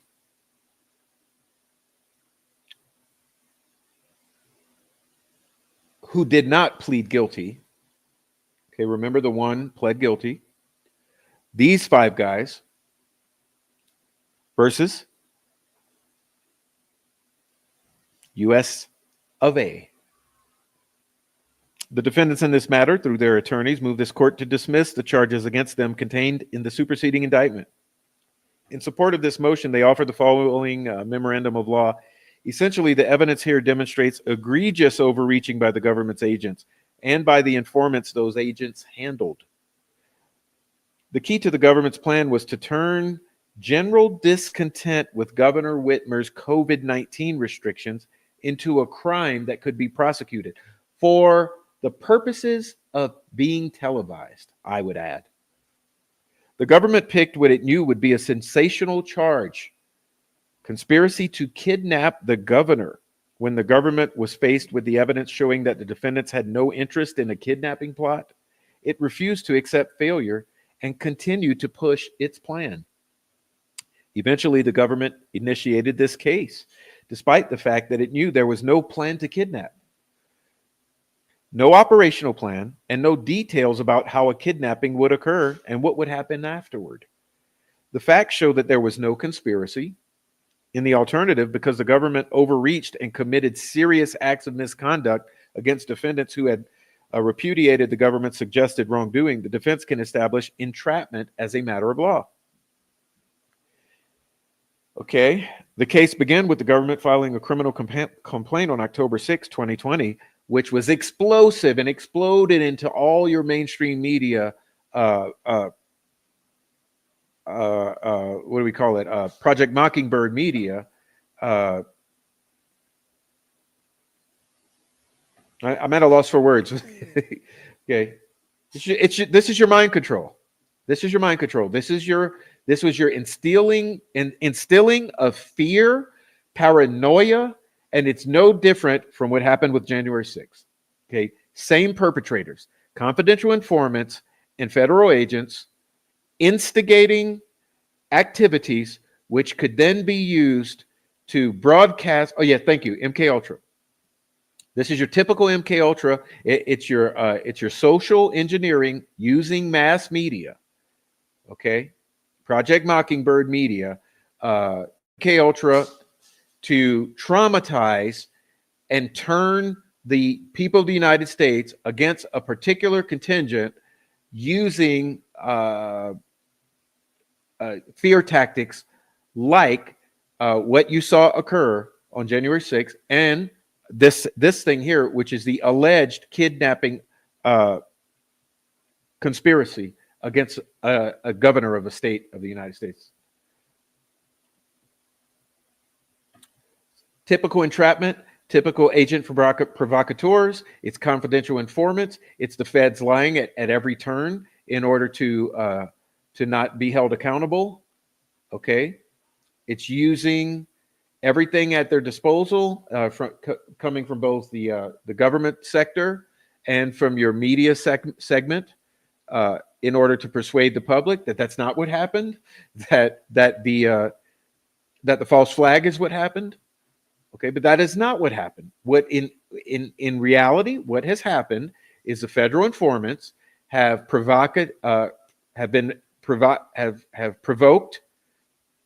incidents, okay, to be able to use as political ammunition.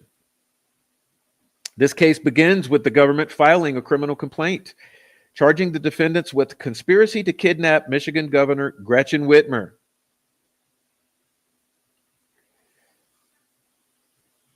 The Supreme Court has long held that government overreaching can constitute entrapment as a matter of law and can provide grounds for vacating a conviction.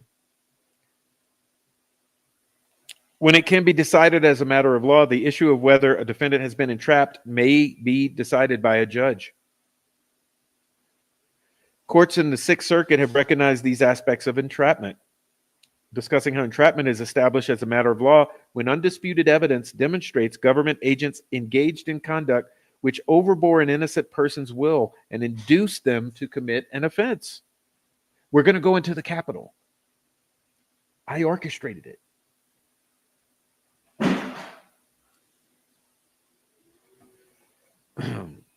Entrapment is generally a jury question. However, the court may find the defendant entrapped as a matter of law where the undisputed evidence taken in the light most favorable to the government demonstrates a patently clear absence of predisposition.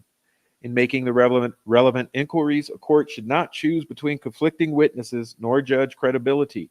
It should reach its conclusions from the evidence, like undisputed testimony of the prosecution's witnesses. In this case, the undisputed evidence, as demonstrated in 44 pages of statements already submitted to the court, establishes that the government agents and informants concocted, hatched, and pushed this kidnapping plan from the beginning, doing so against defendants who explicitly repudiated the plan. Bet you didn't know that, because MSNBC won't tell you. In Jacobson, the court considered the circumstances of the defendant who had endured 2.5 years of repeated efforts by 2 government agencies through 5 fictitious organizations and a bogus pen pal to explore petitioners' willingness to break the new law by ordering sexually explicit photographs of children through the mail. Government agents sent that defendant materials related to hedonism, sexual interest surveys, and materials related to fictitious organizations supposedly advocating for sexual liberty. In that case, although the defendant had responded to surveys and letters, the government had no evidence that he ever intentionally possessed or been exposed to child pornography. The Postal Service had not checked his mail to determine whether he was receiving questionable mailings from persons other than the government involved in the child pornography industry. Ultimately, after the government's protracted efforts, the Postal Service agents sent the defendant a solicitation about child pornography, and the defendant ordered a Boys Who Loves Boys magazine containing child pornography. Once he made that order, the government descended on him, searched his home, found the magazine, indicted him on child pornography charges. At trial, the district court did instruct the jury on the defendant's entrapment defense, but the jury convicted him anyway. And a divided Eighth Circuit, sitting in blank, affirmed, concluding that the defendant had not been entrapped as a matter of law. Yet the Supreme Court saw things differently. In considering the case, the court acknowledged that, quote, there can be no dispute that the government may use undercover agents to enforce law, and government agents may, quote, use artifice and stratagem to apprehend those engaged in criminal enterprises.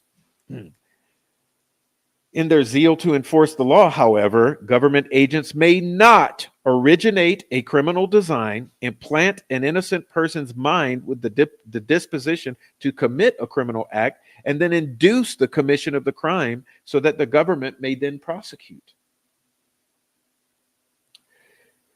The court in Jacobson made some key observations for purposes of the case at hand. In Jacobson, by the time the defendant finally placed his order, he had already been the target of 26 months of repeated mailings and communications from government agents and fictitious organizations.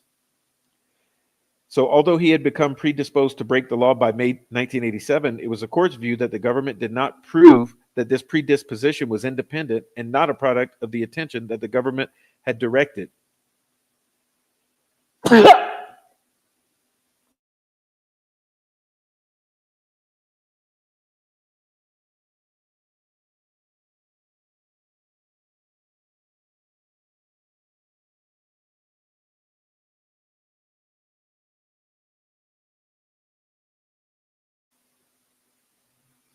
Sorry, I had a little sneeze.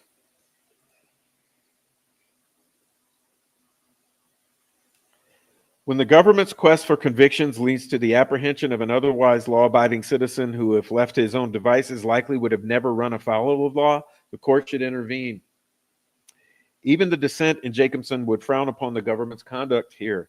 In her dissent in the former case, Justice O'Connor emphasized that Jacobson defendant had no need or needed no government agent to coax, threaten, or persuade him. No one played on his sympathies, friendship, or suggested that committing this crime would further a greater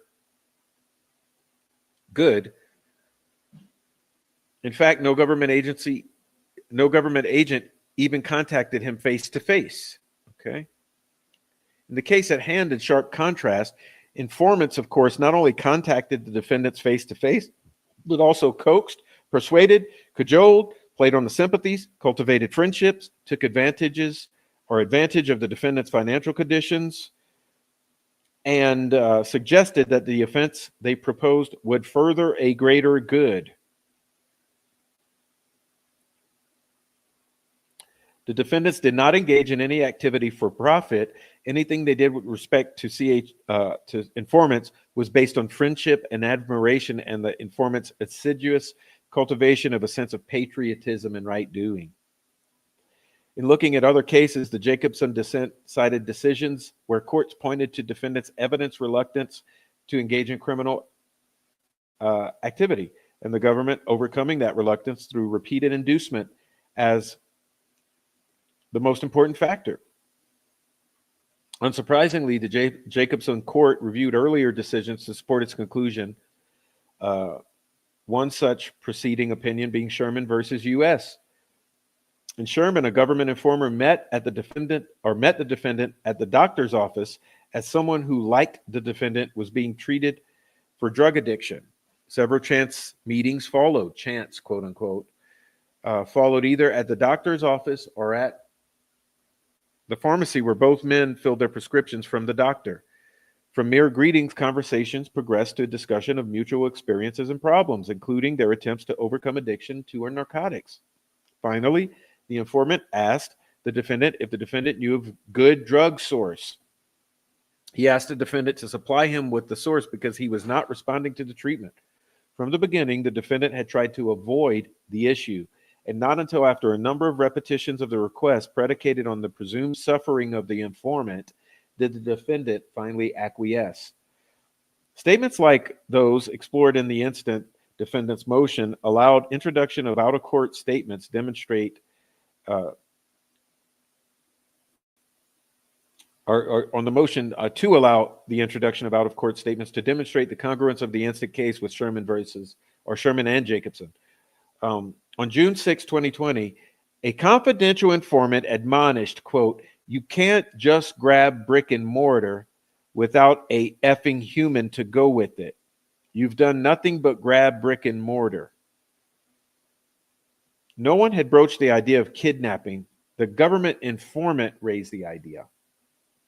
The Sixth Circuit found entrapment as a matter of law in U.S. versus McLernan, which parallels this case in many respects. The McLernan court presented certain factors relevant to determining a defendant's prior disposition, including 1, the character or reputation of the defendant, including a relevant prior criminal record, 2, whether the government made the initial suggestion to engage in criminal activity, and 3, whether the defendant engaged in criminal activity for profit, and 4, whether the defendant evidenced reluctance to commit the offense overcome only by repeated government inducement or persuasion, and 5, the nature of the inducement persuasion provided by the government. These factors all point toward entrapment as a matter of law in this case. Regarding the initial suggestion of wrongdoing and an expression of reluctance on July 7th, 2020, multiple defendants and others were together when someone apparently raised the subject of kidnapping. And someone in the group immediately said that they were not cool with offensive kidnapping, while others, including defendants Franks and Harris, echoed this sentiment. This incident shows that there was no predisposition to kidnap Governor Whitmer or anyone else. On July 18th, 2020, at a national militia meeting held by the government, Ty Garbin rebuffed an informant's suggestion of kidnapping of a public official. Garbin said, "So I think an objective to go for is not the kidnapping." 3 weeks later, on August 9, 2020, defendant Harris told the lead informant and others, "No snatch and grab, I swear to effing God."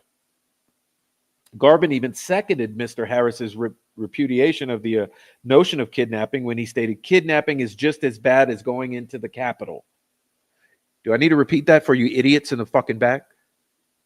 Kidnapping is just as bad as going into the Capitol, he said. Even FBI Special Agent Impola has testified regarding August 9th, confirming that the defendants reacted negatively to the idea of kidnapping. Question, can we call it that? All right. And what's the reaction of the group when Adam Fox talks about this idea?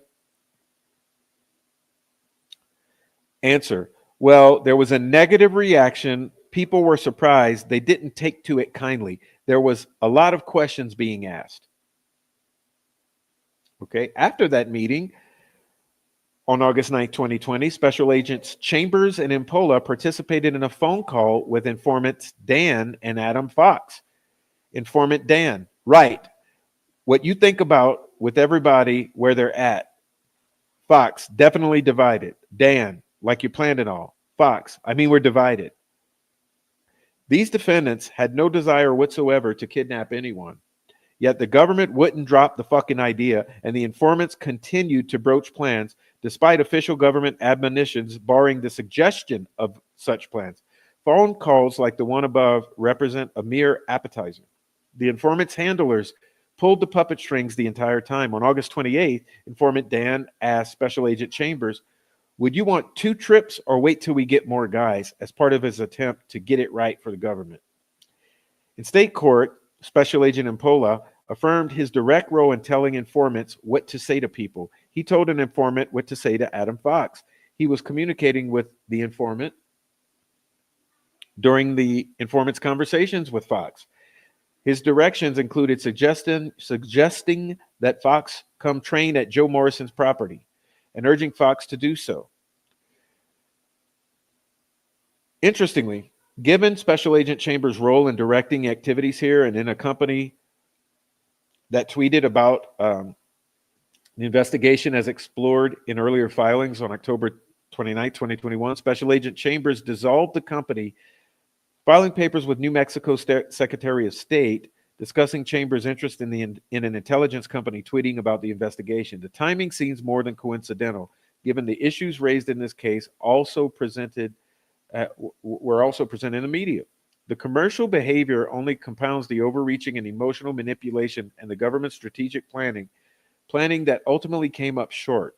It bears noting, in an analogous context involving one agent's prior coercive schemes, the Sixth Circuit has said evidence related to an agent's motivations or tactics is admissible, and that trial courts abuse their discretion in excluding it. The defendants never agreed to the government's kidnapping plan, a repudiation even the government implicitly recognizes. In response to the defendants' rejection of the plot, government agents prompted informant Dan to propose alternatives, less violent property crimes, which have been previously identified to the court. The government and the informants proposed these ideas in an effort to hang something onto these gentlemen to justify their work. For example, the government suggested the idea of firing rounds into the governor's cottage and sending shell casings to her. Notably, the government's actors made the first effort to find the address of the cottage. The defendants put so little thought into the idea of kidnapping the governor on September 13, 2020, when the FBI and the informants and the defendants reached Elk Rapids in the late evening hours. They failed to find the cottage because they had the wrong address. That incorrect address was provided by Special Agent Chambers at 10:14 p.m. as people were making their way from Cadillac to Elk Rapids. Special Agent Chambers provided a street number beginning with 7 and ending in 5, when the actual number began in 6 and ended in 5. Okay, the government's ride-along itinerary was lost to this error. Apparently, the FBI and the informants had planned to drive their targets to the governor's cottage so these targets could be captured on the poll cam that had been installed for the purpose of filming them arriving. You get it?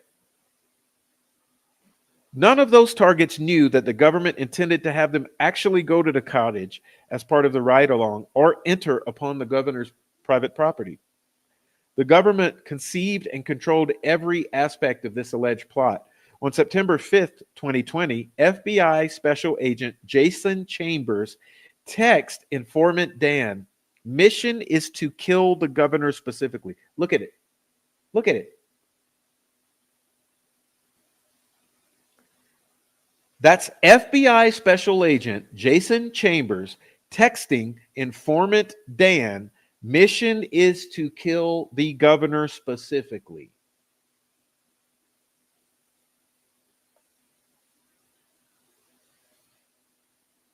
Three months after the government proposed kidnapping, and 2 months after the defendant's strident repudiation of the idea, and a month after the defendant's reiteration of their repudiation, the government's agents continued to push to shape a kidnapping plan, even trying to elevate it to murder.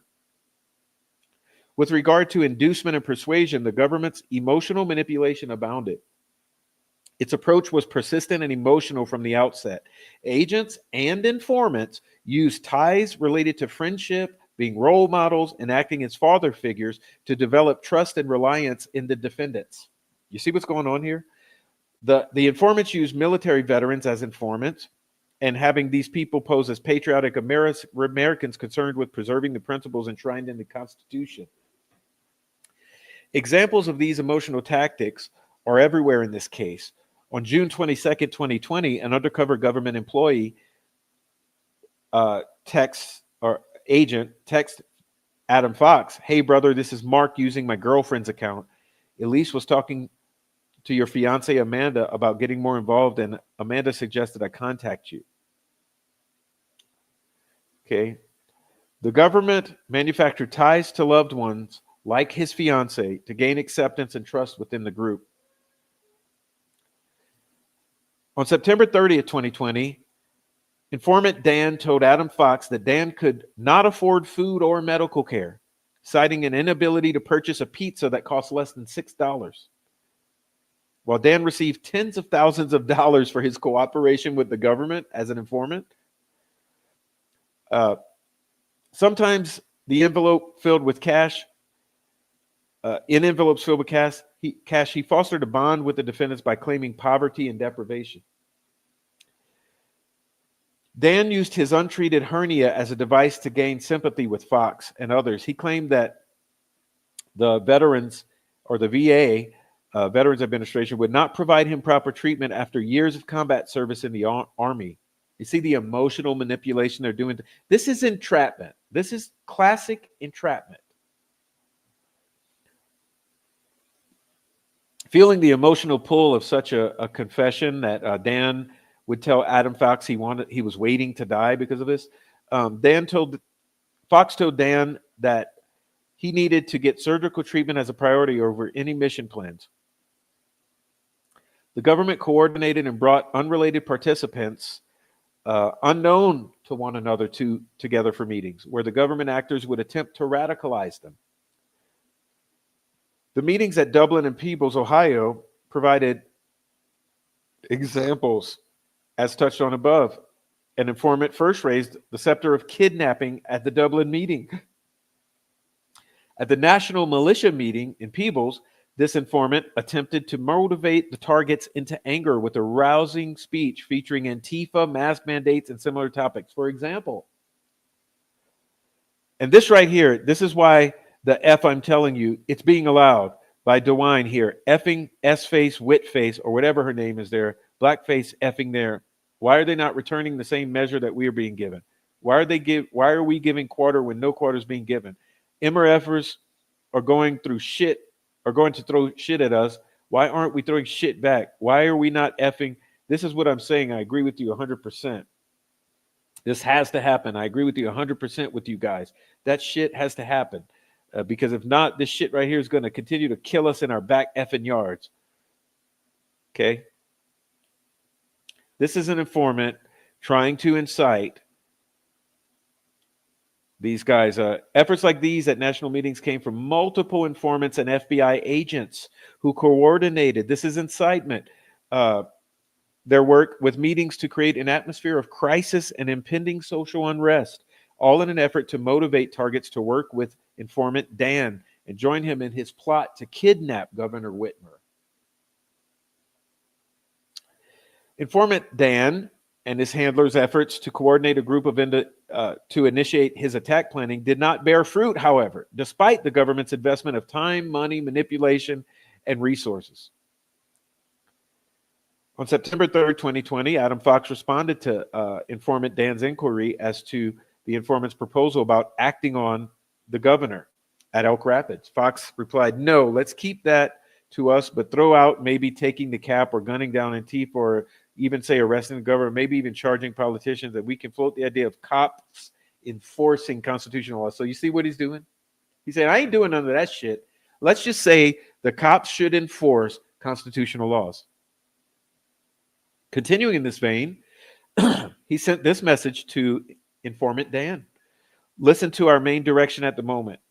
Our main direction is to prepare for possible bug out plan. Ty wanted to do, we need to have that in line set up, make sure everyone's prospective families are safe. Then we have our assault. In a telephone conversation, Fox said, listen, this is what I want to do for now. Like, I want to do everything we talked about. I really do. I want to effing follow up on the order. But for now, we've got to do ghost on it right now. We can't talk about it. We can't. It's ixnay on the plan, eek. Well, even like all our guys, I would put her on the back burner in their minds, okay? See, he's saying don't do it. Fox continued to repudiate Dan's plans because it's not until next effing spring or effing summer, okay? We know we can't do that until then. Let's put this on the back burner for now. Let's focus on something more tangible for the coming future and everything. What we should do is go with Ty and his bug out plan.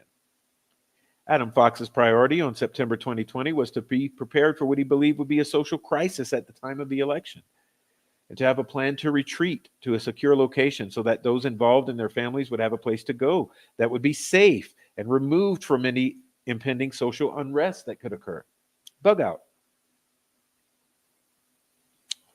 Simply, the government pushed its agenda, ignoring the disapproval of the defendants and their lack of support for the government's suggestions. The government sponsored, coordinated, and produced trainings such as the one in Cambria, Wisconsin. A June 22nd, 2020 announcement on Facebook, posted by an informant, proclaimed an FTX cross-train multi-state. The event would include medical, live fire range, kill house with breach and entry shack, close quarters weapons protection. If time, knife hand-to-hand, lunch and dinner, Saturday, Sunday, breakfast, lunch will be provided. We are family, community-oriented organization. Kids are welcome. We have a huge pool, activities for them, and daycare on site. Guns up, long live the Republic, or you can come the night before. If you set up camp, drive down early, blah, blah, blah, blah, blah. See what they're doing? It's honey trapping. They're honey trapping these otherwise normal, kind of conservative American men who are concerned about social unrest. They're honey trapping them into extremism. While the defendant could not afford to travel, Dan made it easy for them. He paid the entire trip. He drove, paid gas and tolls. He paid for rooms and meals. At the direction of agents, he set out to get the defendants to this meeting. Honey trapping. Okay? These informants provided all of the military-style training for that weekend in Wisconsin. These trainings helped the government succeed in its aim to make the defendants look up to and admire them. Okay? No one questions that the function of law enforcement is the prevention of crime and the apprehension of criminals. Manifestly, that function does not include the manufacturing of crime. While criminal activity may require stealth and strategy to appear in an investigation when necessary as weapons in the arsenal of the police officer, a different question presents itself when the criminal design originates with the officials of the government or FBI agents or confidential criminal informants. And they implant this in the mind of innocent persons and the disposition to commit alleged offenses and induce their commission in order that they may then prosecute. In such circumstances, stealth and strategy become objectionable police methods as coerced as the confession and the unlawful search. Okay. Congress could not have intended that its statutes were to be enforced by tempting innocent persons into violations of law. Nor are the defendants asking the court to rule based only on the government's overreaching here.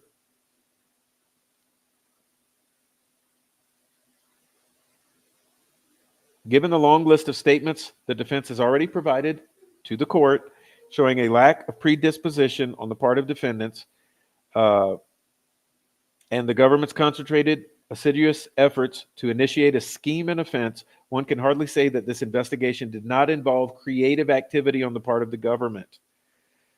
Okay.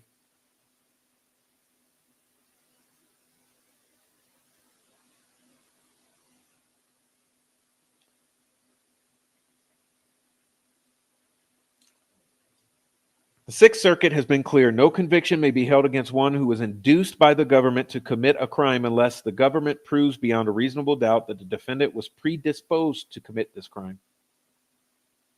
The government cannot disown its informants' actions and their dogged efforts to overcome this lack of predisposition. Although he was not being paid, Sherman, or the informant, was an active government informer who had but recently been the instigator of at least 2 other prosecutions. Here in this case, of course, the special agent Impola has testified to in state court. Informant Dan, for one, earned over $50,000 for his work as an informant. Interestingly, courts willing to grant motions similar to this one have done so even when the defendant was never ready to do the deal today, but still suggested he would do it tomorrow or at some later time. As in Odesh, Jacobson, and Sherman, the defendants in this case exhibited a patently clear absence of predisposition to commit criminal acts charged. The defendants thus asked the court to find entrapment as a matter of law and dismiss the case. Okay.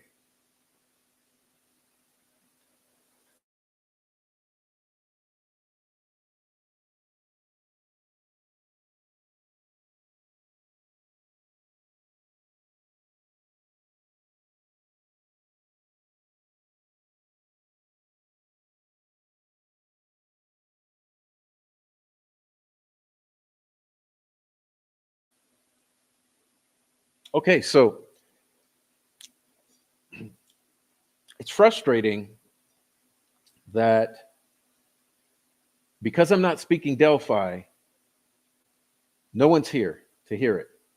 But it doesn't matter because you fucks are obsessed with Delphi. So let's talk about Delphi, okay?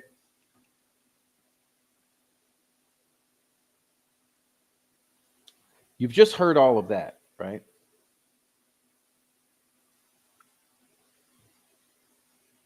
Here's a question for you.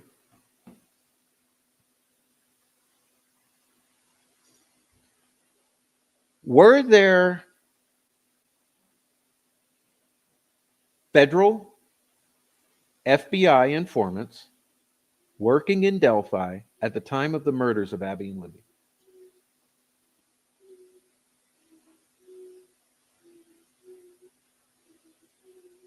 Okay, you want to talk about Delphi? There are repeated allegations that there was militia training going on over there, especially along the Mears Bottoms. There are allegations that there were informants involved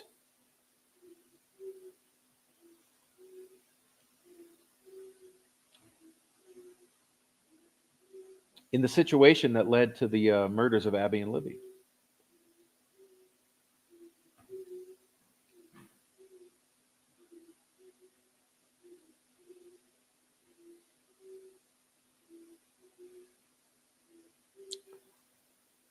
What is the likelihood, or at a minimum, what is the possibility that there may have been federal informants working down on the ground, boots on the ground,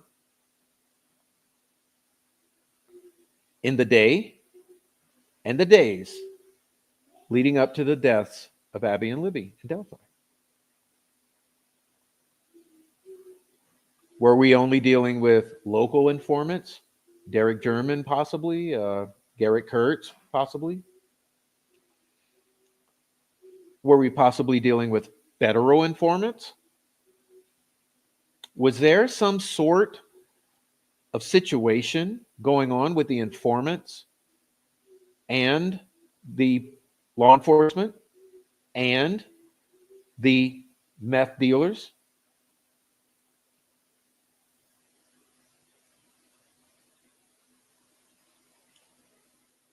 Is that why there's been the most extensive cover-up that you've ever seen in your life on this double murder of 2 little girls?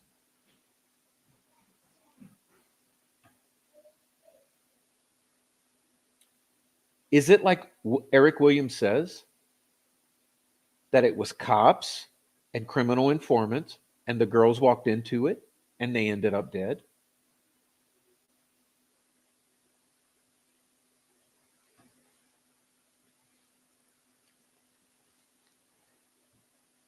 The enormity of this cover-up would make a whole lot more sense if you had a couple federal informants, boots on the ground.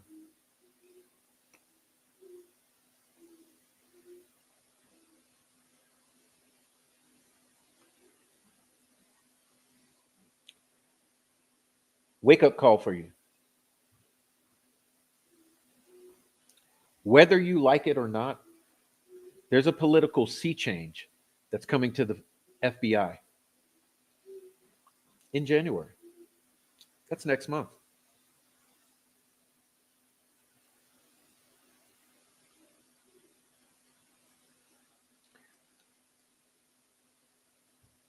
The days of Merrick Garland, Christopher Wray, and others getting up there and lying to your face about what is clear and obvious and concerning.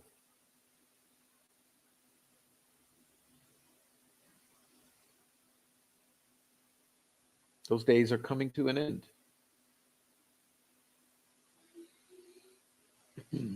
Whether you like it or not.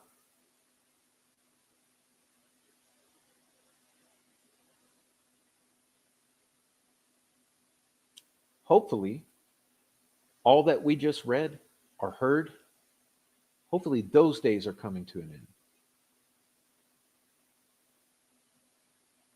Those were all political operations.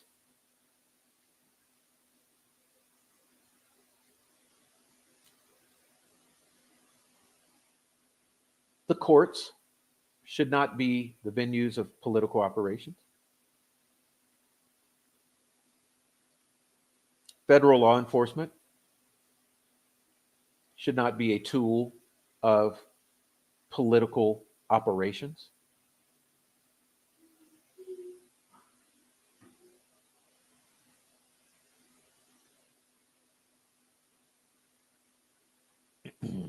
You see, what I'd like to see is that the truth about Delphi come to the surface no matter what it means. Federal informants, local informants, cops, family, or not.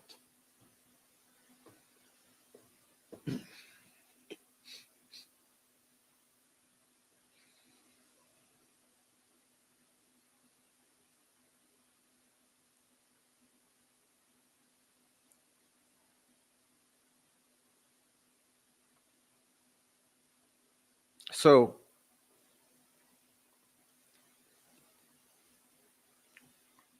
it's interesting because the truth has still not been told about Ray Epps, about January 6th, about Whitmer, and about Delphi. So let's have it. Let's have it. 26 informants at January 6th. I mean, that's a large number. How many undercover feds? How many undercover?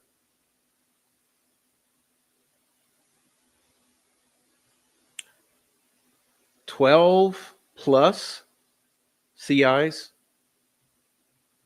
in Michigan?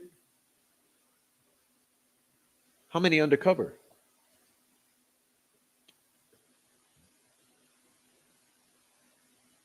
You see, you're dealing with dozens in each of these situations. It's possible that Delphi involved several.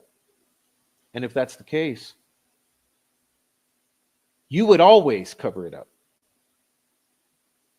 If you have two little girls killed in the midst of a situation that involved local and or federal informants and law enforcement, it would be bad.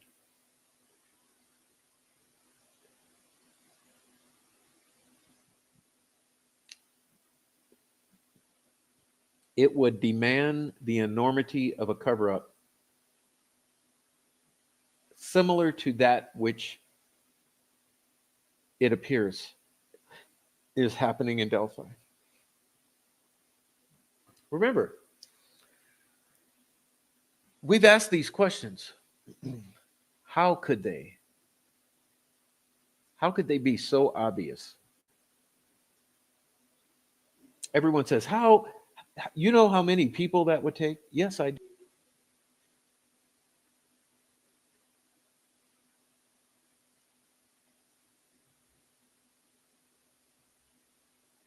And hey, if you don't like it, it's okay. Go home, Let it marinate. Let it marinate. You might like it. If you like the truth, might not be that pill you want to swallow.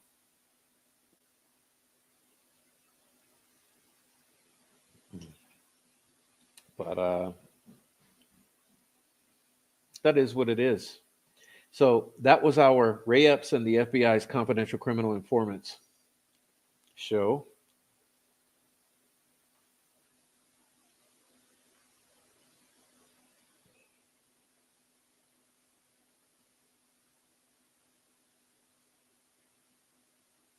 I hope that all of you give some consideration to some of what I've said tonight.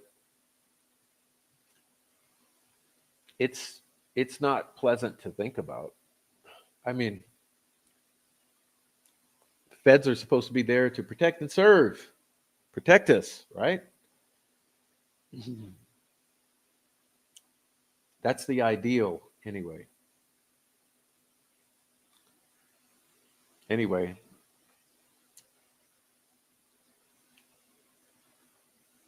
I'd like to ask you to please support the channel. Cash App, I think, is pinned in the chat. Please send the Cash App if you'd like to support via Cash App or buy me a coffee. Please,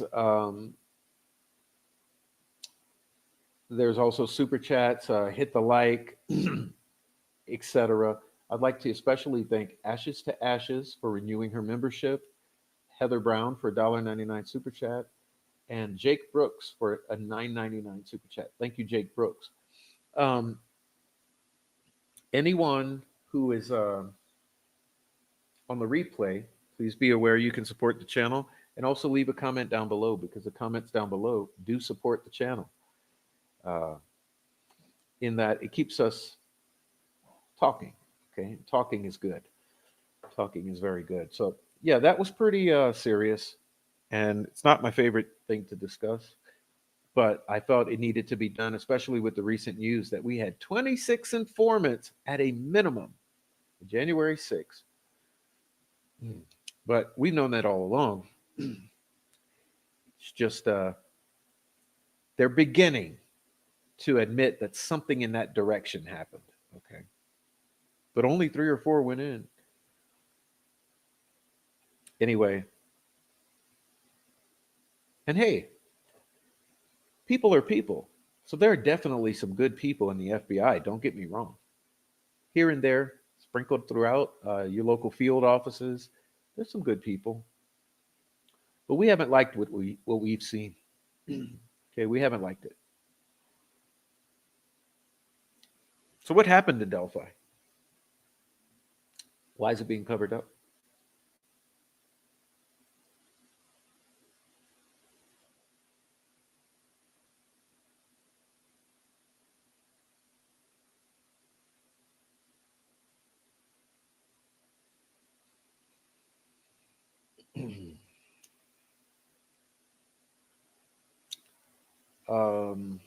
What else would I like to say?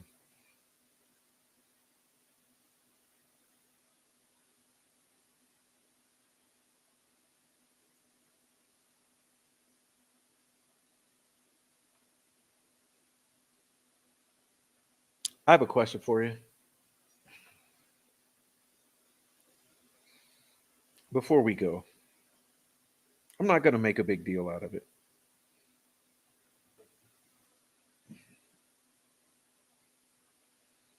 But who are these guys?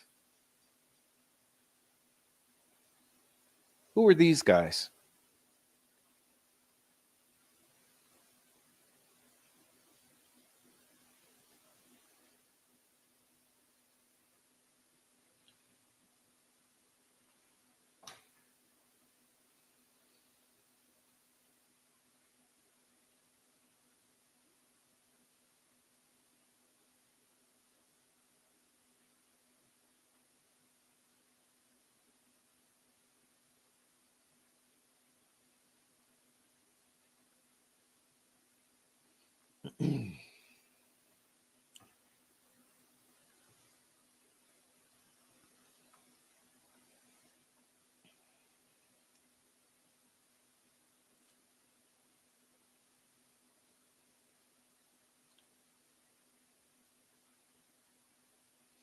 Well,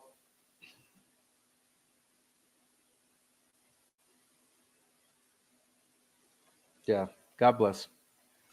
See you guys later.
you.